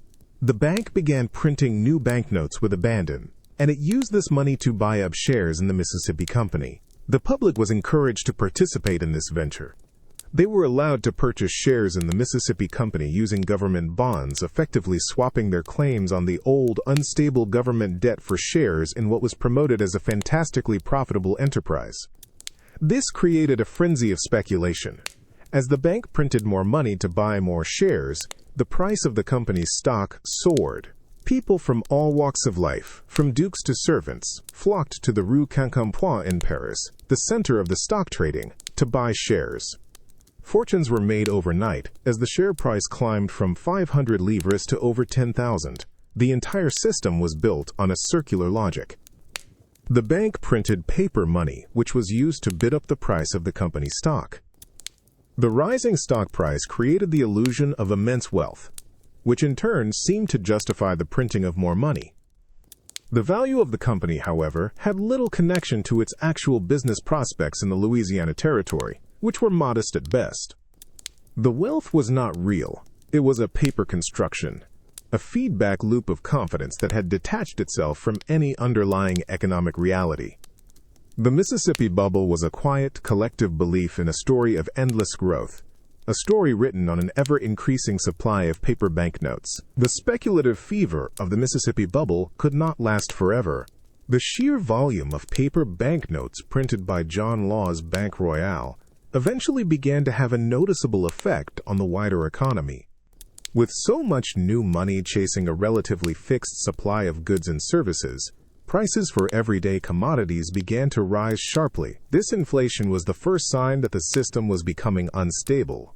Astute investors, realizing that the paper money was losing its purchasing power, began to quietly exchange their banknotes for the one thing that had a timeless, tangible value: gold and silver coin.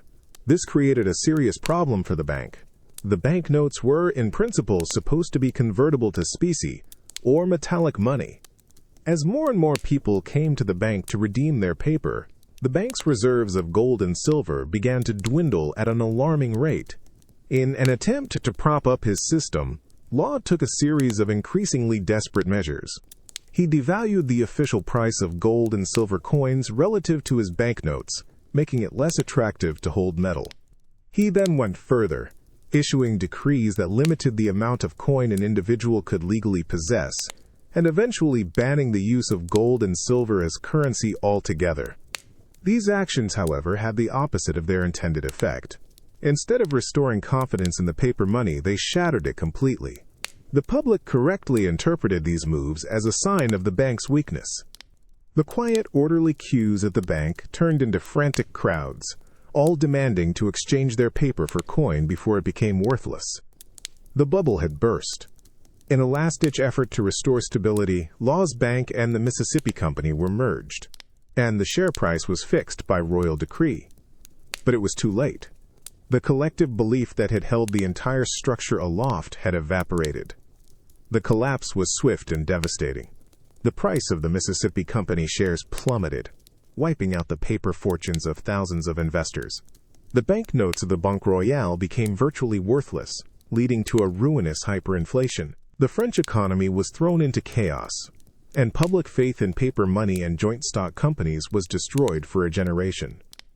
John Law, once celebrated as the financial savior of France, was forced to flee the country in disgrace. The Mississippi Bubble stands as a powerful early lesson in the dynamics of fiat money and asset bubbles.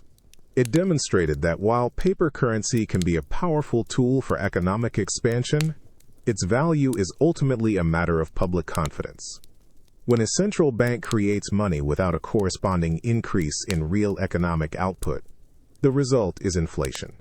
And when asset prices become detached from their fundamental value and are driven purely by speculation, the eventual correction can be severe.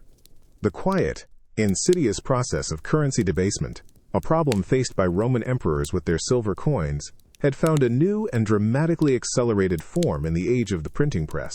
In the wake of the financial turmoil of the Napoleonic Wars, Great Britain sought to establish a monetary system that would provide long-term stability and reinforce its growing dominance in global trade. The solution, formally adopted in the early 19th century, was the gold standard. This was not a new idea, but a refinement and institutionalization of practices that had been evolving for over a century. The gold standard was a simple but powerful commitment. The value of the British pound sterling would be legally defined as a specific, fixed quantity of gold. The system was anchored by the Bank of England, which was given a monopoly on the issuance of banknotes in England and Wales. The core principle was convertibility. Any individual, at any time, could take a Bank of England banknote to the bank's main office and exchange it for a predetermined amount of gold coin or bullion, with no questions asked. This promise was the bedrock of the entire system. It ensured that the paper currency in circulation was perceived as being as good as gold. The amount of gold was set by law. 1 troy ounce of gold was worth approximately £3, 17 shillings, and 10.5 pence. This legal definition had profound consequences for how the economy was managed. It placed a strict, physical limit on the amount of money the Bank of England could create. The bank could not simply print new banknotes to finance government spending or to stimulate the economy. The total value of the notes it issued had to be backed by a sufficient reserve of gold held in its vaults. This self-imposed constraint was designed to prevent the kind of uncontrolled inflation that had plagued France during the Mississippi Bubble. It was a commitment to a hard currency, a money supply, tied to the tangible and finite supply of a physical commodity. The gold standard also created a self-regulating mechanism for international trade. Because Britain was the world's leading industrial and trading nation, the pound sterling became the primary currency for international transactions. Other countries, seeking to trade with Britain and access its vast capital markets, began to peg their own currencies to gold at a fixed rate. This created a system of stable, predictable exchange rates. A French merchant knew exactly how many francs a British pound was worth, because both were defined in terms of gold. If Britain began to run a trade deficit, meaning it was importing more than it was exporting, the settlement of that deficit would be made by a physical outflow of gold from the Bank of England's vaults to foreign central banks. This reduction in the gold reserve would compel the Bank of England to raise its interest rates to protect its holdings.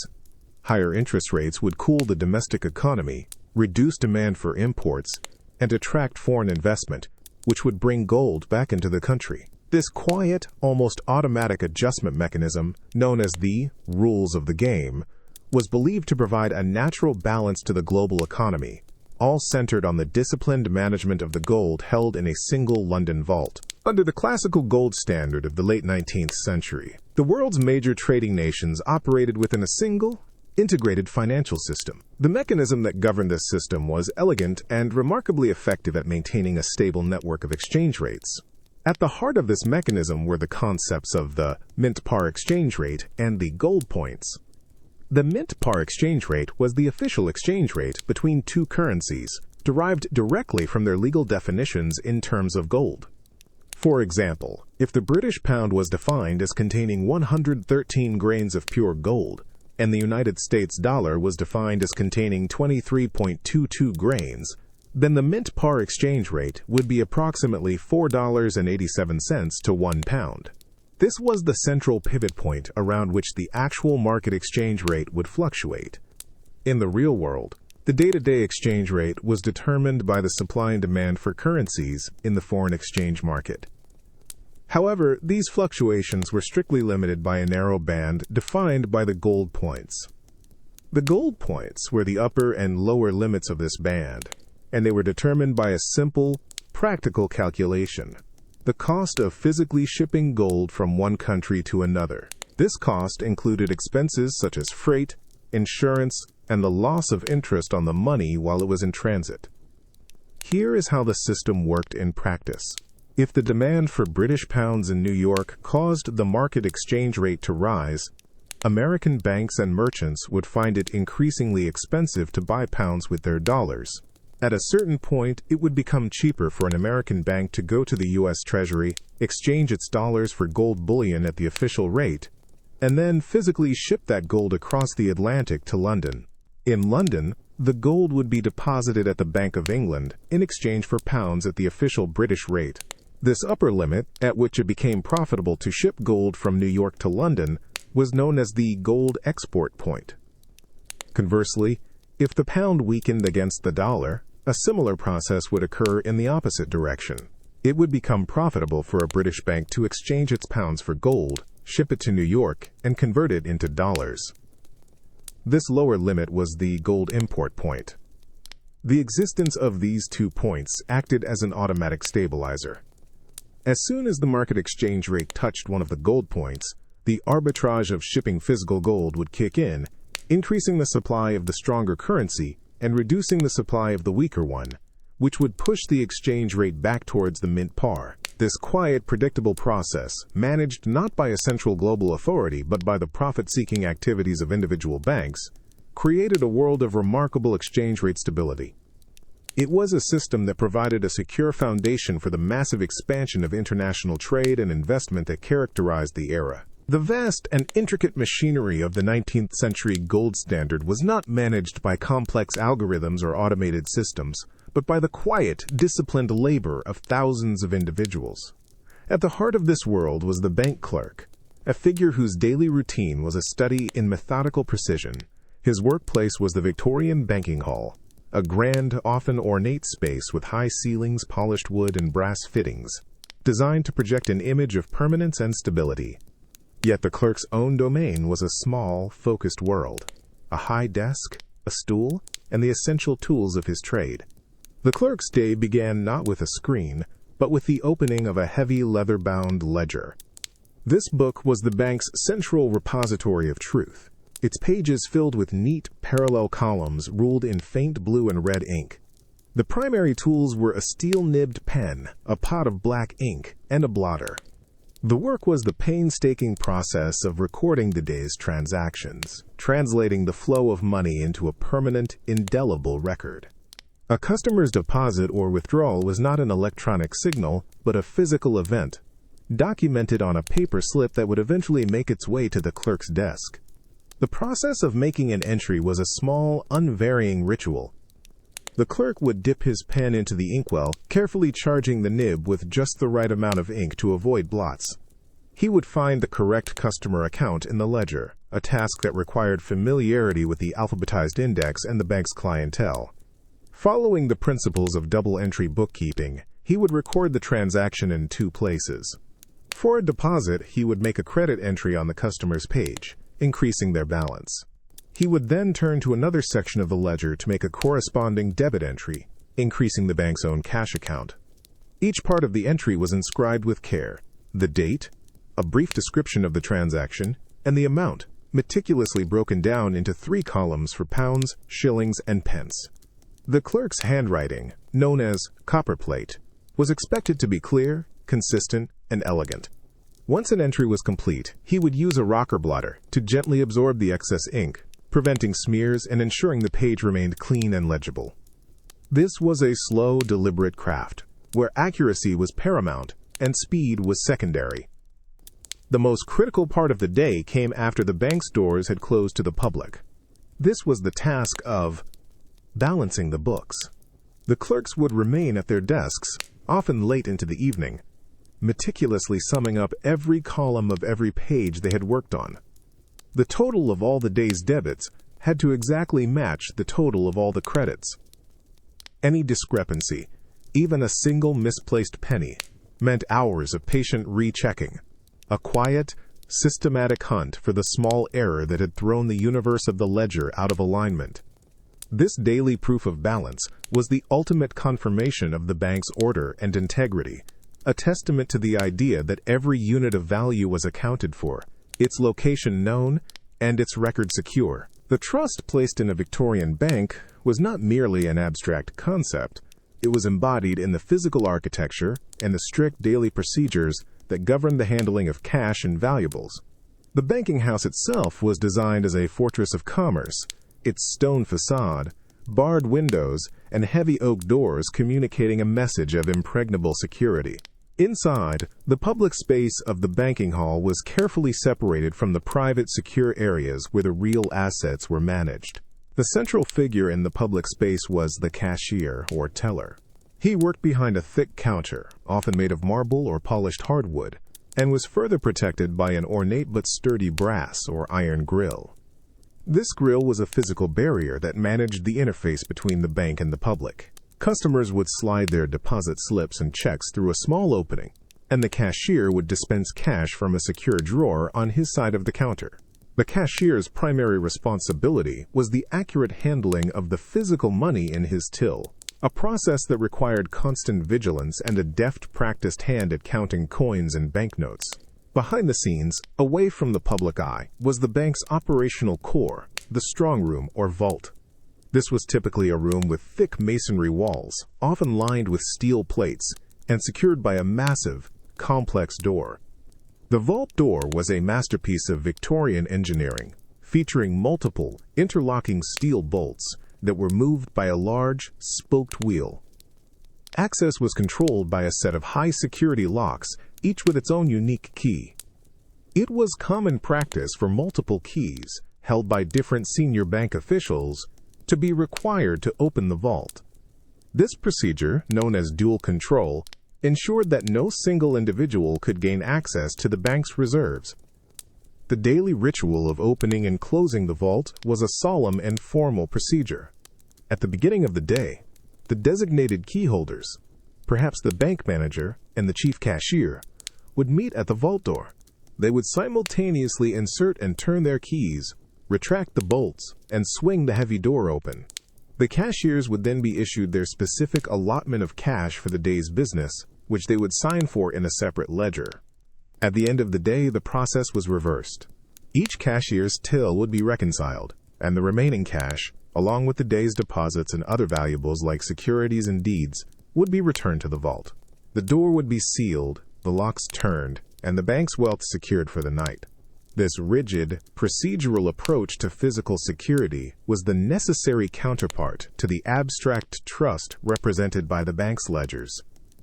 Every coin and banknote was tracked from the moment it entered the bank until the moment it left. The system of grills, vaults, multiple keys, and signed ledgers was a physical manifestation of the bank's promise to its depositors that their money was not just a number in a book, but a tangible asset, protected by layers of steel, stone, and unwavering professional discipline. The monetary system of the early United States was born from a desire to create order out of the chaos of the colonial era, where a confusing mix of foreign coins and locally issued paper notes circulated with uncertain value. The Coinage Act of 1792, a foundational piece of legislation, established the U.S. Mint and defined the dollar as the nation's official unit of currency. The system it created, however, was not based on a single metal like the British gold standard, but on a more complex arrangement known as bimetallism. Bimetallism was the policy of defining the national currency in terms of both gold and silver, at a fixed, legally mandated ratio of their weights.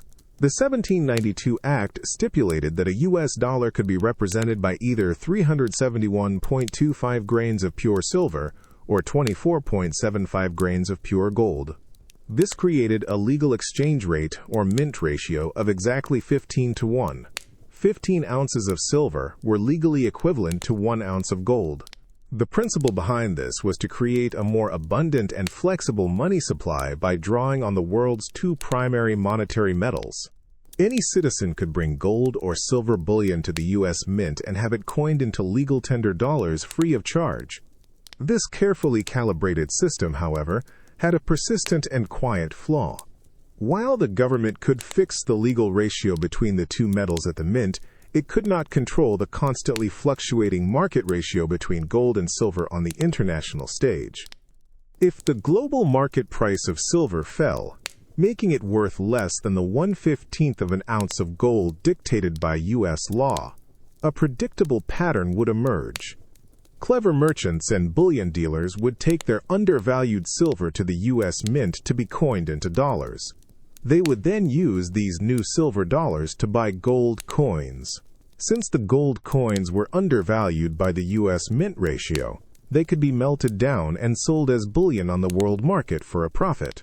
This process, known as Gresham's Law, states that bad money drives out good. In this context, the bad money was the overvalued silver, and the good money was the undervalued gold. The result was that gold coins systematically disappeared from circulation in the United States, exported and melted down for their higher market value abroad. The nation, intended to be on a bimetallic standard, effectively found itself on a de facto silver standard. Congress attempted to correct this imbalance with subsequent coinage acts. In the 1830s, the mint ratio was changed to approximately 16 to 1. This new ratio, however, now slightly overvalued gold relative to its international market price.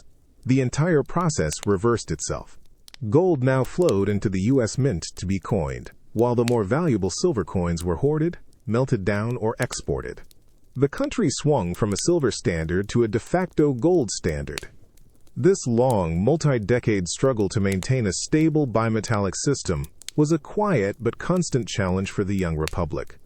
demonstrating the difficulty of fixing by law what the global market is constantly repricing. The immense financial pressures of the American Civil War pushed the United States government into a radical monetary experiment, temporarily setting aside the metallic standard that had defined its currency since the nation's founding. The unprecedented scale of the conflict, with its vast armies and industrial demands, quickly exhausted the Treasury's ability to raise funds through traditional means like taxation and the sale of bonds. With private banks suspending the redemption of their own notes for gold and silver, the Union faced a severe liquidity crisis at the very moment it needed to finance its survival. The federal government's response was the Legal Tender Act of 1862.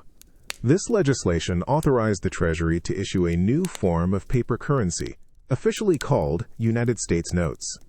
Unlike previous government notes, these were not redeemable on demand for a specific amount of gold or silver coin.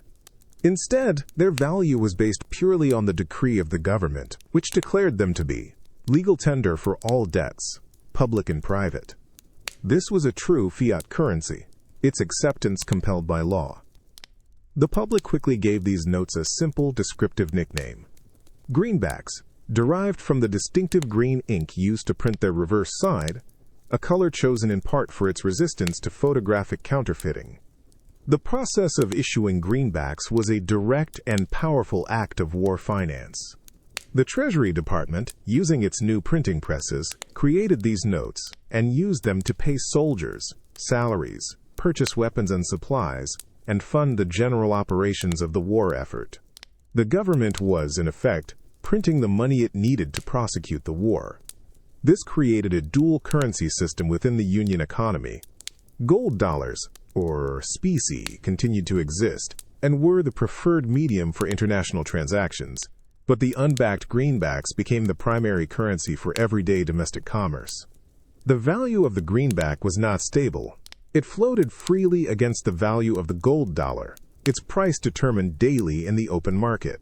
This exchange rate became a sensitive barometer of public confidence in the Union's ultimate victory. When the Union Army won a major battle, the value of the greenback would rise as confidence in the government's future ability to honor its currency increased. Conversely, news of a significant defeat would cause the greenback's value to fall, as people sought the relative safety of gold. This massive injection of new paper money into the economy had a predictable and significant consequence: inflation. As the supply of greenbacks grew, the prices of goods, services, and real estate rose steadily throughout the war. This inflation acted as a hidden tax, quietly eroding the purchasing power of wages and savings. While the greenbacks were a necessary tool that allowed the Union to mobilize its economic resources and ultimately win the war, they also provided a powerful, real-world lesson in the risks of a purely fiat currency, demonstrating how its value is tied not to a physical commodity, but to the shifting fortunes and perceived stability of the state that issues it. The vast and transformative projects of the Industrial Revolution, the construction of railways, canals, factories, and mines, required capital on a scale that had never been seen before. These were long-term, high-risk ventures that often could not be funded by individual entrepreneurs or even by standard commercial banks, which tended to focus on short-term trade finance. This capital gap was filled by a new and powerful type of financial institution, the private investment banking house. Firms like Baring Brothers in London, Hope & Company in Amsterdam, and later J.P. Morgan & Company in New York became the essential intermediaries that channeled the savings of the wealthy into the great industrial projects of the age. Unlike deposit-taking banks that serve the general public, these elite private banks operated in a more discreet and exclusive world. Their clients were governments, large corporations, and extremely wealthy families. Their business was not based on a large network of branches, but on a small number of powerful partners whose personal reputation was the firm's primary asset. The core of their work was the issuance of securities, particularly bonds. The process was a quiet and carefully managed one. Imagine a new railway company that needed to raise millions of pounds to lay track across the country. The company's directors would go to a respected banking house like Barings. The partners at Barings would conduct a thorough and private due diligence, examining the railway's business plan, its projected revenues, and the quality of its management. If they were satisfied that the venture was sound, they would agree to underwrite a bond issue. Underwriting was a crucial service. The banking house would agree to purchase the entire bond issue from the railway company at a set price. This guaranteed that the company would receive its capital immediately, regardless of how the bond sold to the public. The banking house was now taking on the risk. The next step was to sell these bonds to investors. The bank would leverage its extensive network of contacts, wealthy individuals, insurance companies, and other financial institutions across Europe to place the bonds. They would prepare a detailed prospectus and use their reputation to vouch for the quality of the security. For this service, the banking house would earn a commission, or spread, the difference between the price they paid for the bonds and the price at which they sold them. This was a business built on information and trust. The bank's value was its ability to accurately assess risk and its credibility with the investing public. An endorsement from a firm like Rothschild or Morgan was a powerful signal of quality that could unlock vast pools of capital. These private bankers were the gatekeepers of investment, the quiet arbiters who decided which of the great new industrial ventures would be funded and which would founder for lack of capital. Their decisions, made in quiet, wood-paneled offices, shaped the physical and economic landscape of the 19th century world. Once the capital from a bond issue was secured, the real work of industrial construction could begin. For a project like a new railway, the millions of pounds raised by the investment bank did not exist as a vast pile of gold in a chest. Instead, it was an abstract but very real asset, a large credit balance in the railway company's account at the banking house. The challenge now was to methodically convert this financial capital into a physical, working railway. This transformation was a quiet, administrative process, managed from the company's central office through a constant flow of paperwork. The first step was acquiring the land. This involved negotiating with hundreds of individual landowners along the proposed route. Once a price was agreed upon, the company's solicitors would draw up the legal deeds, and the company treasurer would issue a payment. This was rarely done in cash. Instead, a banker's draft, a written order from the company to its bank, would be drawn up and given to the landowner, who could then deposit it as cash in their own bank account.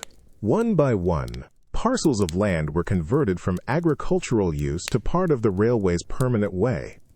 Next came the procurement of materials. The scale was immense. The company would issue large contracts to ironworks for the delivery of thousands of tons of wrought iron rails, cast iron, chairs to hold them, and fish plates to join them. Similar contracts would be made with timber merchants for hundreds of thousands of wooden sleepers, with brickyards for millions of bricks to build bridges and viaducts, and with quarries for stone ballast. As these materials were delivered to the worksite, the suppliers would submit their invoices. The railway company would settle these accounts with more bankers' drafts, slowly drawing down its capital balance in exchange for a growing stockpile of physical components. The most complex logistical task was paying the workforce. The construction was carried out by large gangs of manual laborers, known as navvies. These men were paid weekly, in cash. Every week, a company paymaster would make a secure journey to the bank to draw out a large sum in physical currency, heavy bags of gold sovereigns, silver shillings, and copper pence.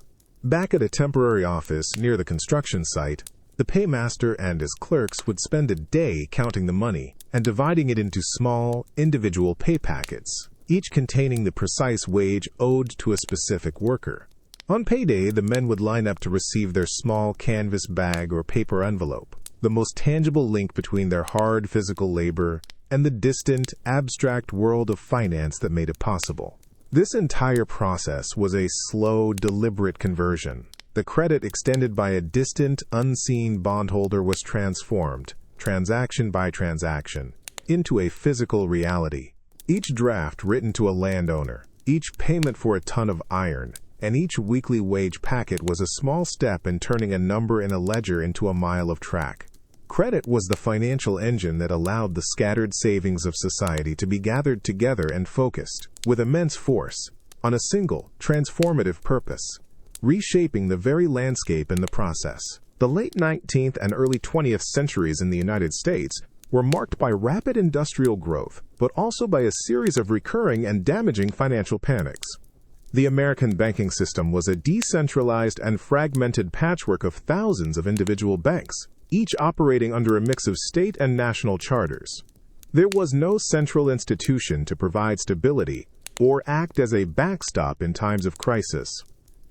When a panic began, often triggered by the failure of a single prominent bank, it would spread through the system in a contagious wave of fear.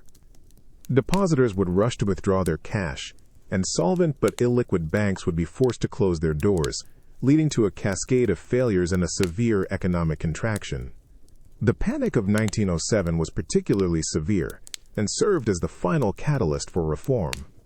The crisis was only halted by the private intervention of the powerful financier J.P. Morgan, who personally organized a consortium of bankers to provide the liquidity needed to stabilize the system. While his actions were effective, the fact that the entire financial stability of the nation depended on the will of a single private citizen was deeply unsettling to many.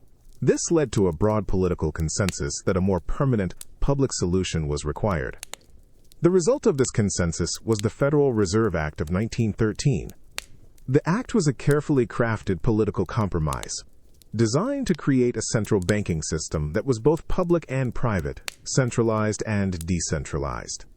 It did not create a single monolithic central bank in Washington, D.C. Instead, it established a network of 12 regional Federal Reserve banks, located in major cities across the country, from Boston to San Francisco. These regional banks were to be owned by the private commercial banks in their district, who were required to become members of the system. Overseeing this regional structure was a central governing body in Washington, the Federal Reserve Board. Its members, the governors of the Federal Reserve System, were to be appointed by the President and confirmed by the Senate, ensuring a degree of public accountability. This hybrid structure was a deliberate attempt to balance the competing interests of Wall Street bankers, rural farmers, and the federal government. The new Federal Reserve System was given two primary, practical functions. The first was to provide an elastic currency. The regional Fed banks were authorized to issue a new form of paper money, the Federal Reserve Note, which would become the nation's primary circulating currency. The amount of these notes in circulation could be expanded or contracted in response to the changing needs of the economy. The second, and perhaps most crucial function, was to act as a lender of last resort. If a member bank was facing a sudden wave of withdrawals and was short on cash, it could go to its regional Federal Reserve Bank and borrow money by pledging its sound assets, such as commercial loans, as collateral. This discount window was designed to prevent the liquidity crises that had caused so many past panics, providing a quiet, institutional backstop to the entire banking system. The day-to-day operations of the new Federal Reserve System were designed to be methodical and responsive. A quiet regulatory presence within the financial system. One of its most fundamental mandates was to manage the nation's currency. The newly authorized Federal Reserve notes were required to be backed by a combination of assets. At least 40% of their value had to be backed by gold held in the Fed's vaults, a continuation of the gold standard discipline. The remaining 60%, however, could be backed by eligible commercial paper, short-term loans that member banks had made to businesses to finance their inventories and operations. This dual backing system was the key to creating an elastic currency. When the economy was growing and businesses needed more credit, commercial banks would make more loans. They could then take this commercial paper to their regional Fed's discount window, rediscount it, and receive new Federal Reserve notes in return. This would increase the money supply in line with the needs of commerce. Conversely, as loans were repaid and the economy cooled, the amount of commercial paper would shrink and the money supply would contract. The system was intended to automatically adjust the amount of currency in circulation to match the rhythm of the business cycle. The Federal Reserve also took on the crucial, though less visible, role of a central clearinghouse for bank payments. Before the Fed, if a bank in Chicago received a check drawn on a bank in New York, it would have to physically mail the check back to New York and wait for a shipment of cash or gold in return, a slow and cumbersome process. The Fed streamlined this entirely. The Chicago Bank would simply deposit the check at the Federal Reserve Bank of Chicago.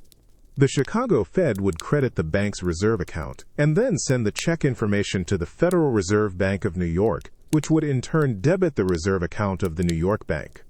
The final settlement would take place on the books of the Fed's Interdistrict Settlement Fund in Washington, D.C., a quiet, daily accounting process that netted out all the transactions between the 12 regional districts. This system of reserve accounts and electronic clearing dramatically increased the speed and efficiency of the national payment system, replacing the slow physical movement of gold and currency with the instantaneous and secure transfer of information. Finally, the Federal Reserve was tasked with being the primary supervisor and examiner of its member banks. Teams of Fed examiners would conduct regular, quiet inspections of a bank's books and loan portfolios. Their job was to ensure that the bank was operating in a sound and prudent manner, not taking on excessive risk, and maintaining adequate capital. This regulatory oversight was a proactive measure designed to identify and correct problems within individual banks before they could grow large enough to threaten the stability of the entire system.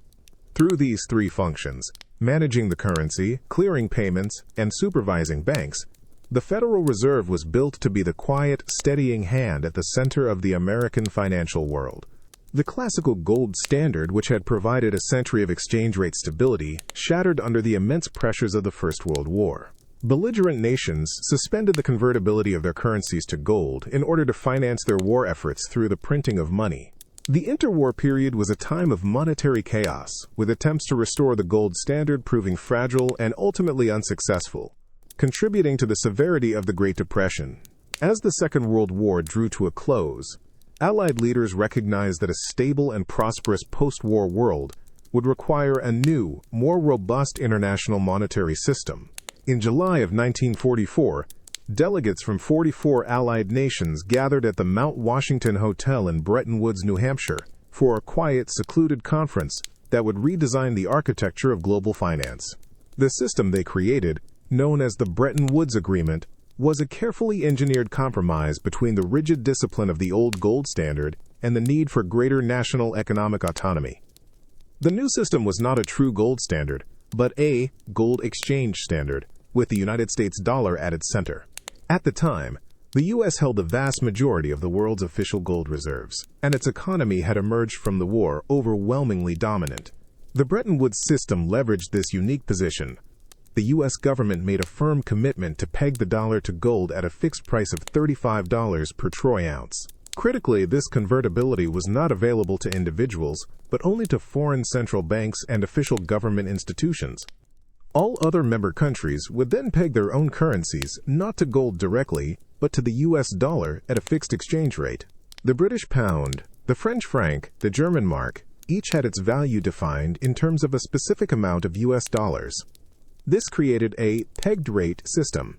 Central banks of other countries were required to intervene in the foreign exchange markets to maintain their currency's value within a narrow band, plus or minus 1%, of its official dollar peg. If the French franc, for example, began to weaken against the dollar, the Bank of France would use its reserves of U.S. dollars to buy francs, propping up its value. The Bretton Woods Agreement also established two new international institutions to manage the system. The International Monetary Fund, or IMF, was created to oversee the system of fixed exchange rates and to provide short-term loans to countries experiencing temporary balance of payments difficulties, helping them to defend their currency pegs without resorting to destructive economic policies. The second institution, the World Bank, was established to provide long-term loans for the reconstruction of war-torn Europe and the development of post-colonial nations. For a quarter of a century, this quiet, rule-based system, with the gold-backed U.S. dollar as its anchor, provided the predictable financial environment that underpinned the remarkable global economic expansion of the post-war era. The Bretton Woods system, while successful for many years, contained a quiet, structural tension. For the global economy to grow, it needed an increasing supply of the world's reserve currency, the U.S. dollar. This liquidity was provided by the United States running a persistent balance of payments deficit, sending more dollars abroad than it received. However, the more dollars accumulated in the vaults of foreign central banks, the larger the potential claim on the United States' finite and relatively static supply of gold. A system that required the U.S. to export its currency was, over the long term, incompatible with its promise to redeem that same currency for a physical asset. By the late 1960s, this tension reached a critical point. The costs of the Vietnam War and expanded domestic social programs led to a significant increase in U.S. government spending and a corresponding surge in the number of dollars held overseas. Foreign central banks, particularly in countries with strong export economies like Germany and Japan, as well as a skeptical France, began to hold dollar reserves that were many times larger than what they needed for trade. Confidence in the U.S. commitment to the $35 per ounce gold price began to wane. Sensing this growing instability, some central banks began to exercise their right under the Bretton Woods Agreement to exchange their surplus dollars for U.S. gold. This created a steady and accelerating drain on the U.S. gold reserve stored at Fort Knox. The U.S. was faced with a choice. It could implement painful domestic economic policies, such as raising interest rates and cutting spending, to strengthen the dollar and stop the gold outflow, or it could change the rules of the system itself. On a Sunday evening in August of 1971, President Richard Nixon chose the second path.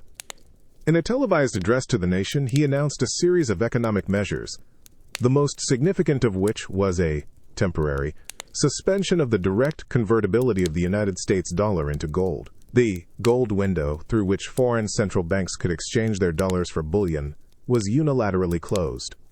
This temporary measure proved to be permanent. The decision effectively severed the last formal link between the world's major currencies and a physical commodity. Without the U.S. dollar as a fixed anchor, the entire system of pegged exchange rates established at Bretton Woods quickly unraveled. The world's major currencies were now floating, their values no longer fixed by government decree, but determined minute by minute in the vast, interconnected global foreign exchange markets, based on supply, demand, interest rates, and perceptions of economic strength. This was the final step in a long historical journey. The era of commodity money, which began with weighed lumps of Lydian electrum, had come to a definitive end. The global monetary system was now based entirely on fiat currencies, abstract units of account whose value rests solely on the trust and confidence placed in the central banks and governments that issue them. The quiet certainty of a fixed weight of gold was replaced by the complex dynamic and perpetual management of national economic policies. The post-war economic boom in the United States created a new class of affluent, mobile professionals. These businessmen and salesmen traveled frequently and entertained clients, generating a constant stream of expenses at restaurants, hotels, and airlines. The traditional methods of payment, carrying large amounts of cash or managing multiple individual charge accounts with different merchants, were becoming increasingly cumbersome. This practical inconvenience set the stage for a simple but transformative innovation: the general-purpose charge card. The concept is said to have originated in 1949 with a businessman named Frank McNamara, who, after finishing a dinner at a New York restaurant, realized he had forgotten his wallet. To avoid the embarrassment, he signed for the meal and promised to return the next day to pay. This experience sparked an idea: a single card that could be used at a variety of different establishments, with the bill settled later. In 1950, McNamara and his partners launched the first such card, the Diners Club. The Diners Club card was not a credit card in the modern sense of a revolving line of credit. It was a charge card. The card holder was expected to pay the full balance of their account at the end of each month. The business model was a quiet, three-party arrangement. The first party was the cardholder, typically a vetted, credit-worthy professional, who paid a small annual fee, initially $3, for the convenience and prestige of carrying the card. The second party was the participating merchant, such as a restaurant or hotel. The merchant agreed to accept the card as payment for goods and services. The third and central party was the Diners Club company itself, which acted as a trusted intermediary. When a cardholder made a purchase, the merchant would record the transaction on a paper slip, and the customer would sign it. At the end of the business day, the merchant would tally up all their Diners Club slips and send them to the company. The Diners Club would then promptly pay the merchant the full amount of these sales, minus a small commission. typically around 7%. This commission was the company's primary source of revenue. At the end of the month, the Diners Club would send a single, consolidated statement to the cardholder, itemizing all the purchases made at different locations. The cardholder would then write one check to the Diners Club to settle the entire bill. The value proposition was clear for all three participants. The customer gained convenience and the ability to travel without carrying large sums of cash. The merchant gained access to a pool of affluent customers and was guaranteed prompt payment from a reliable source. The Diners Club profited from its role as a centralized clearinghouse, quietly managing the flow of credit and payments between the other two parties. This simple object, a small piece of cardboard, later plastic, was a profound innovation. It decoupled the act of purchasing from the act of payment, creating a new, more abstract layer in the world of consumer finance. It was the quiet beginning of a system that would eventually reshape the spending habits of millions. For the first 2 decades of their existence, credit and charge cards were fundamentally mechanical objects. The key piece of information on the card was the account number, which was physically embossed in raised characters. At the point of sale, a merchant would place the card into a device known as a zip-zap machine, or knuckle-buster. With a firm slide of a handle, the machine would press a carbon paper sales slip against the card's raised numbers, creating a physical imprint of the account information. At the end of the day, the merchant would bundle these paper slips and mail them to the card company for slow, manual processing. The entire system was based on physical impressions, paper records, and the postal service. The transition from this mechanical world to an electronic one was enabled by a quiet and unobtrusive piece of technology, the magnetic stripe. Developed in the 1960s by an engineering team at IBM, the magnetic stripe was a simple solution to the problem of how to store machine-readable data on a plastic card. The core idea was to adapt the technology of magnetic tape, used for audio and data storage, and affix it to the back of a standard-sized card. The magnetic stripe itself is a thin layer of plastic containing millions of tiny iron-based magnetic particles. During the manufacturing process, these microscopic particles are magnetized in one of 2 directions, north or south. This allows for the encoding of digital information in binary form, where one direction represents A, 0, and the other represents A, 1. This string of binary code is organized into standardized formats known as tracks. Typically, track 1 contains the cardholder's name and account number, while the shorter track 2 contains just the account number and expiration date, providing redundancy. When a card is swiped through a payment terminal, it passes over a small electromagnetic read head, similar to the one in a tape player. This read head detects a sequence of north and south magnetic polarities on the stripe. As the card moves past the head, the changing magnetic fields generate a tiny electrical current. The terminal software interprets these electrical pulses, converting them back into the original string of ones and zeros, and thus retrieving the account data. This process transformed the point-of-sale transaction. Instead of a physical imprinting of numbers onto paper, the swipe became an act of data transmission. The retrieved account information was instantly sent, via a telephone line or data network, to a central processing center for authorization. An approval or denial could be returned in a matter of seconds. This seemingly simple strip of magnetized particles was the crucial bridge that connected a physical piece of plastic to a vast, invisible network of electronic information. It dramatically increased the speed, security, and volume of transactions, laying the quiet, essential groundwork for the entire modern electronic payment system.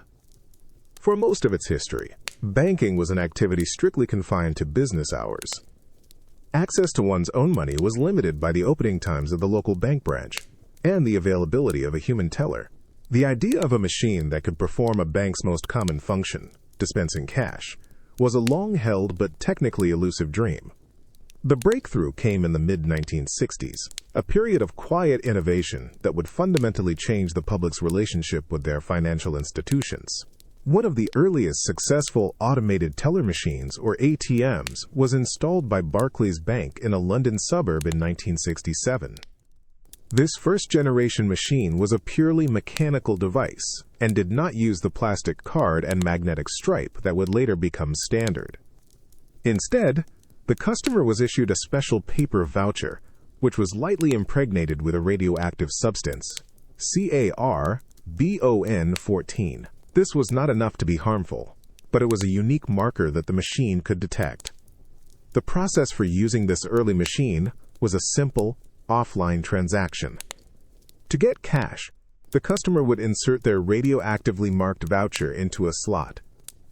They would then be prompted to enter a 4-digit personal identification number, or PIN, on a keypad. The machine would check that the entered PIN corresponded to the one associated with that specific voucher. This was a critical security step, linking the physical token to a piece of secret knowledge held only by the customer. If the PIN was correct, the machine would perform a single preset function. It would dispense a packet containing 10 one-pound notes. The machine would then retain the voucher, which would be collected by bank staff the next day and manually debited from the customer's account. This was not a real-time transaction. It was a form of automated, pre-authorized credit. The machine could not check an account balance. It simply trusted that the voucher and PIN were valid. The true revolution in self-service banking came with the convergence of two key technologies: the magnetic stripe card and the development of online data networks. An ATM designed by Donald Wetzel and installed at a chemical bank branch in New York in 1969 was the first to use a magnetic stripe to read account information. This was a pivotal moment. The ATM was no longer an offline dispenser of preset amounts. It was now a networked terminal, a remote access point to the bank's central computer system. When a customer inserted their card and entered their PIN, the machine would read the account number from the magnetic stripe. It would then encrypt this information and send it via a dedicated telephone line to the bank's mainframe computer. The central computer would verify the PIN, check the customer's account balance, and, if sufficient funds were available, send an authorization signal back to the ATM. The machine's cash dispensing mechanism would then whir into action, counting out the requested bills and debiting the account in real time.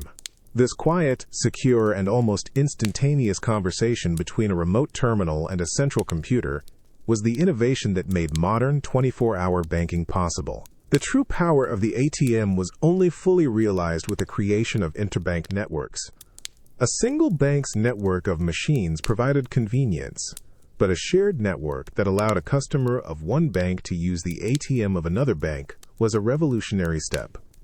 This required the development of a complex but largely invisible infrastructure, a quiet, high-speed messaging system that could securely route a transaction from any machine to any bank, anywhere in the country. At the center of this system is the electronic funds transfer, or EFT, switch. This is a powerful, centralized computer system that acts as a traffic cop for ATM and point-of-sale transactions. When you insert your card from Bank A into an ATM owned by Bank B, a carefully choreographed sequence of events unfolds in a matter of seconds. First, the ATM at Bank B reads your card's magnetic stripe and captures your PIN. It recognizes that the card does not belong to its own network. It then encrypts this information and sends an authorization request not to its own bank, but to the interbank network switch, such as Cirrus or Plus. The request contains the account number, the amount of the requested withdrawal, the PIN, and the location of the ATM. The network switch receives this message and acts as a router. It reads the first few digits of the account number, which identify the card issuing institution, in this case, Bank A. The switch then forwards the authorization request across a secure data line to the central computer of Bank A. Bank A's computer receives the request. It performs the critical security checks, decrypting the message and verifying that the PIN is correct for that account. It then checks the account's balance to ensure there are sufficient funds to cover the withdrawal and any associated fees. If all the conditions are met, Bank A's computer generates an approval code. This approval code is sent back to the network switch. The switch, in turn, routes the approval message back to the ATM at Bank B. The entire round trip from the ATM to the switch to your bank and back again typically takes less than 3 seconds. Once the ATM receives the approval code, its internal machinery is activated. A mechanical device called a picker arm uses suction cups or friction rollers to pull the requested number of bills, one by one, from a series of cash cassettes inside the machine. These cassettes are small, secure boxes, each holding a specific denomination of currency. The bills are passed through a sensor that counts them for accuracy. They are then stacked and presented to you through the cash slot. Simultaneously, a message is sent back through the network to confirm that the transaction was completed, and your account at Bank A is immediately debited for the withdrawal amount. The two banks will settle the actual transfer of funds between themselves later in a quiet, batch process at the end of the business day. The modern global economy is built on a constant and massive flow of money across international borders. This intricate dance of capital is made possible not by the physical shipment of currency, but by a quiet, secure, and highly standardized messaging system that operates entirely behind the scenes. This essential piece of financial infrastructure is known as SWIFT, which stands for the Society for Worldwide Interbank Financial Telecommunication. Founded in the 1970s, SWIFT is a member-owned cooperative, a neutral utility created by and for the global banking community. Its primary function is to provide a secure and reliable network for financial institutions to send and receive information, specifically payment instructions. It is crucial to understand that SWIFT does not actually move any money. It does not hold accounts for individuals or banks, nor does it clear or settle transactions. It is, in its purest form, a messaging service, a kind of hyper-secure email system exclusively for banks. The core of the SWIFT system is its standardized message formats. Before SWIFT, international bank transfers were a chaotic and error-prone process, often conducted over telex machines with no common language. A bank in Japan might use a completely different format to describe a transaction than a bank in Germany, leading to confusion, delays, and costly mistakes. SWIFT solved this by creating a universal grammar for financial transactions. Each type of transaction, whether it's a customer credit transfer, a foreign exchange confirmation, or a securities trade, is assigned a specific message type, or MT number. For example, a standard international wire transfer is initiated using an MT-103 message. This is a highly structured text file, a digital form with a series of mandatory fields. The sending bank's operator will quietly and carefully fill in this form on their computer terminal. They will enter the sender's name and account number, the receiving bank's unique SWIFT code, also known as a BIC or bank identifier code, the beneficiary's name and account number, the currency, the amount, and the date. Once this message is complete, it is encrypted and sent to the SWIFT network's secure servers. SWIFT's system validates the message to ensure it is correctly formatted and that the sender and receiver are legitimate members of the network. It then routes the message to the receiving bank. When the bank in Germany receives the MT-103, its computer systems can automatically read and understand the standardized fields. The message is an unambiguous instruction. Debit the account of our correspondent bank and credit the account of this specific customer with this specific amount. The actual settlement of the funds, the movement of money between the two banks, happens separately, through a network of correspondent banking relationships. But the SWIFT message is the trigger, the authoritative instruction that sets this settlement in motion. By creating a single, trusted language for international finance, this quiet, unseen messaging network became the indispensable plumbing of the globalized economy. While SWIFT provides the instructions for international payments, the actual movement of funds relies on a long-established system known as correspondent banking. Not every bank in the world has a direct relationship with every other bank. Instead, smaller banks maintain accounts at larger, international money center banks, much like an individual has a checking account. These accounts, called Nostro and Vostro accounts, are the channels through which the vast majority of cross-border payments are settled.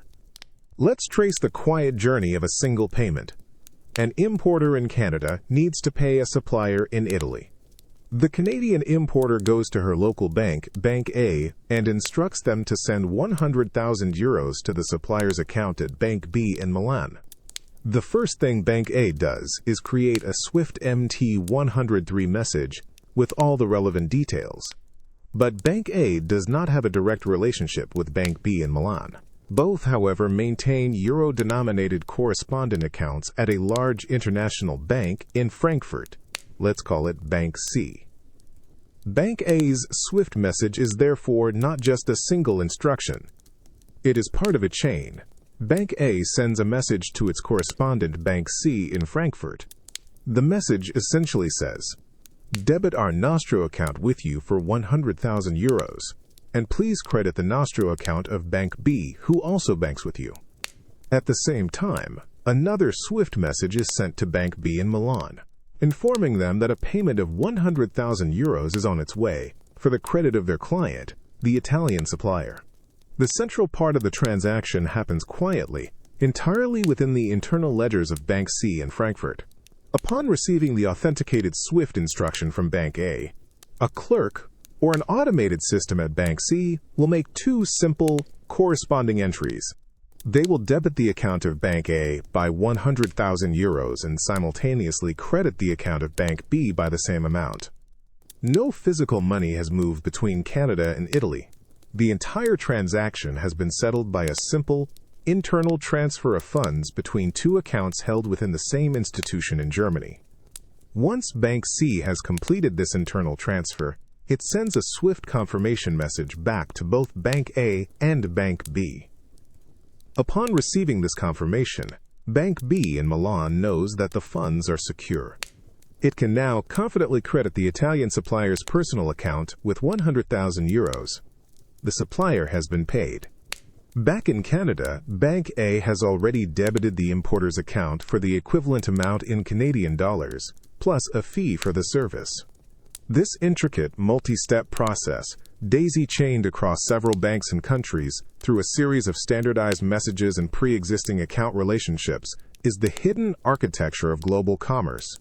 It is a system built on layers of trust, where a quiet, encrypted message sent from one corner of the world can trigger a precise and irreversible transfer of value in another, all without a single coin or banknote ever crossing a border. The rise of the commercial internet in the 1990s presented a new and fundamental challenge to the world of finance: how to conduct secure transactions in a digital open network environment. The existing payment systems, based on credit card swipes and bank transfers, were designed for a closed, trusted world of dedicated phone lines and private networks. The internet was a different kind of space, a global web of interconnected computers where information could be intercepted and identities could be easily spoofed. This created a need for new technologies and new intermediaries that could build a layer of trust on top of this inherently untrusted medium. One of the earliest and most influential of these new intermediaries was PayPal. Founded in the late 1990s, PayPal's initial innovation was not a new form of currency, but a new kind of payment system built for the email age. The core problem it solved was the difficulty of peer-to-peer payments. At the time, sending a small amount of money to another individual online was almost impossible. Banks were not set up for it, and sending a physical check was slow and impractical, especially for the burgeoning world of online auctions like eBay. PayPal's solution was to create a simple, user-friendly abstraction layer on top of the existing banking system. The process began with a user creating a PayPal account, a quiet, one-time setup that involved providing an email address and linking it to a traditional funding source, like a bank account or a credit card. This act of linking was crucial. It connected the user's new digital identity to their established identity within the conventional financial world. Once the account was set up, sending money became as easy as sending an email. A user would log in to the PayPal website, enter the recipient's email address, specify the amount, and click Send. Behind the scenes, PayPal's servers would manage the complex back-end process. If the sender had a balance in their PayPal account, the funds would be instantly transferred to the recipient's PayPal account. If there was no balance, PayPal would initiate a transaction with the sender's linked bank or credit card company to pull the necessary funds. The recipient would receive an email notification that they had been sent money. They could then log in to their own PayPal account and see the new balance. From there, they had a choice. They could either leave the money in their PayPal account to use for their own online purchases, or they could initiate a transfer to move the funds out of the PayPal system and into their own traditional bank account. PayPal's business model was based on charging a small fee for this service, typically to the person receiving the money. The company's true innovation was in its management of risk and trust. By acting as a central, trusted third party, it shielded both the buyer and the seller from having to exchange sensitive financial information like credit card or bank account numbers directly. All that was needed was an email address. This quiet, elegant simplification was a key enabler of the early growth of e-commerce, creating a secure and accessible bridge between the old world of finance and the new world of the open internet. While services like PayPal provided a user-friendly interface for online payments, the underlying settlement of funds between banks still relied on older, slower systems. The modern digital bank transfer, often referred to as an ACH or automated clearinghouse transfer, is the quiet workhorse system that handles the vast majority of electronic payments, from direct deposit of paychecks to automatic bill payments. It is a system designed not for speed, but for the efficient, low-cost processing of massive volumes of transactions. The process of an ACH transfer is a calm, multi-stage journey that typically unfolds over 1 to 3 business days. It begins when you initiate a payment through your bank's online portal.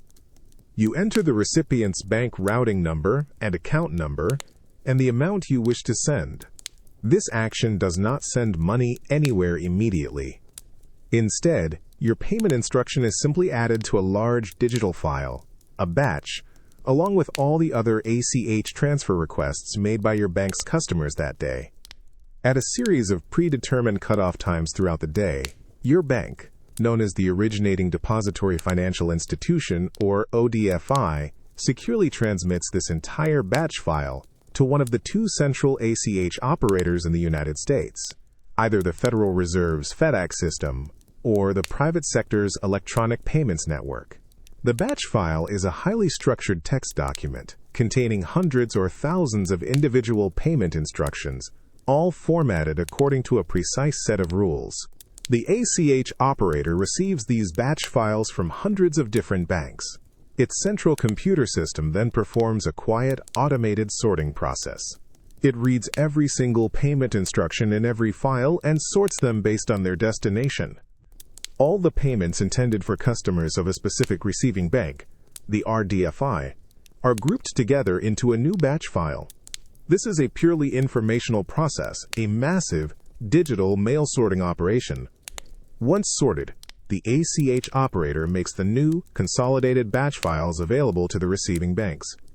A receiving bank will periodically connect to the ACH network to download the files containing all the payments destined for its customers. The bank's internal systems will then process this file, automatically crediting the accounts of the individual recipients. Only after all these informational steps are complete does the final settlement of funds between the banks occur. The ACH operator calculates the net amount that each bank either owes or is owed from the day's total transactions. For example, if your bank sent out $1 million in payments and received $900,000, it has a net debit of $100,000. This final settlement is then made through the bank's reserve accounts held at the Federal Reserve, a single, definitive transfer that covers all the thousands of individual transactions processed that day. This batch processing method is the quiet, orderly, and incredibly efficient system that underpins the steady, predictable rhythm of the modern digital economy. As we draw this journey to a close, it becomes clear that the long history of money and finance is not a dramatic tale of sudden revolutions, but a quiet, incremental story of evolving technologies and expanding circles of trust.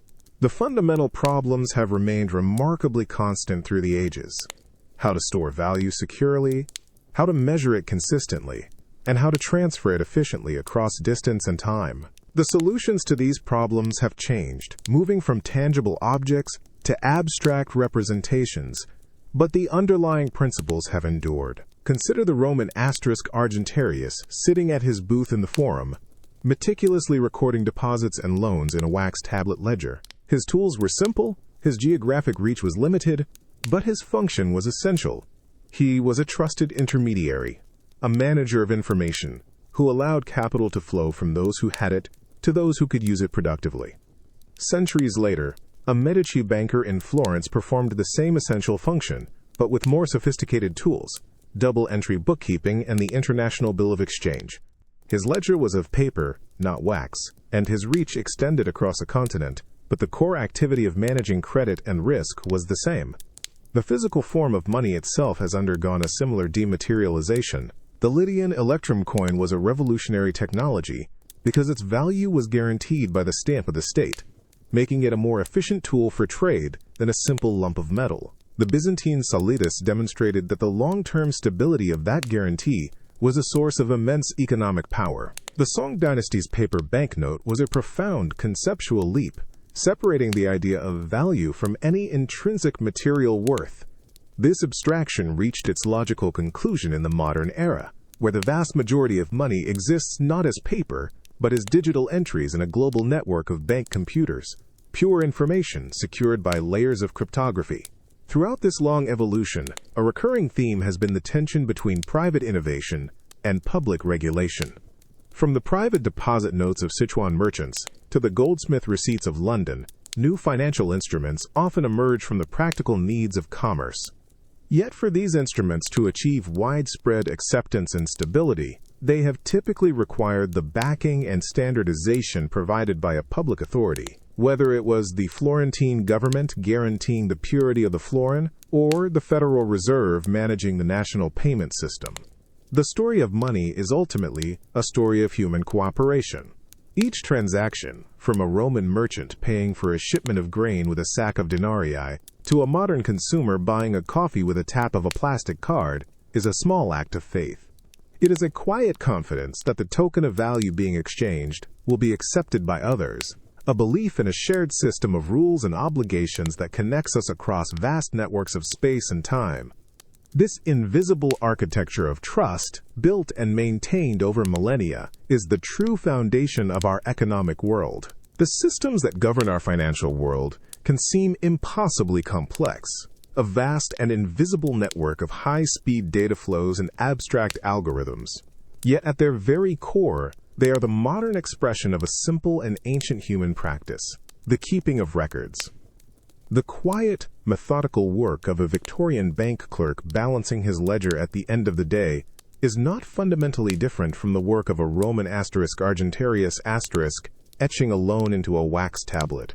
Both were engaged in the essential task of maintaining a trusted record of obligations, a shared memory of who owes what to whom. This ledger, this record of debt and credit, has simply changed its physical form over the centuries. In medieval England, it was a hazelwood tally stick, its integrity guaranteed by the unique grain of the wood when split in two. For the merchants of the Renaissance, the ledger was a book of fine paper, its integrity guaranteed by the mathematical elegance of double-entry bookkeeping. For the bankers of the industrial age, it was a system of secure vaults and signed paper drafts, its integrity guaranteed by the physical security of the institution and the reputation of its directors. Today, the ledger is a distributed global database, its entries recorded as magnetic traces on a spinning platter or electrical charges in a solid-state drive. Its integrity is guaranteed not by a physical token, but by layers of complex cryptography and secure network protocols. The medium has become almost entirely abstract, a flow of pure information. Yet the purpose of this digital record is precisely the same as that of the notched tally stick, to create a single, verifiable truth that can be shared between two parties. The evolution of currency itself has followed the same path of abstraction.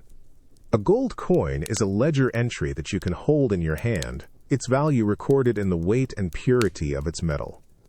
A banknote is a more abstract record, a portable IOU from a trusted institution. A balance in a digital bank account is a complete abstraction, a number whose existence is confirmed only by the secure protocols of the banking system.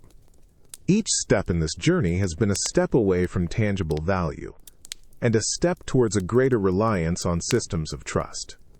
The quiet hum of a modern data center, processing millions of transactions per second, is the contemporary echo of the clinking of coins in a Roman marketplace. The underlying human need to trade, to invest, to save for the future, and to build systems that make these interactions reliable and efficient remains unchanged. The story of money is the story of this quiet, continuous search for better ways to record and honor our promises to one another. A system of trust built, layer by painstaking layer, across the whole of human history.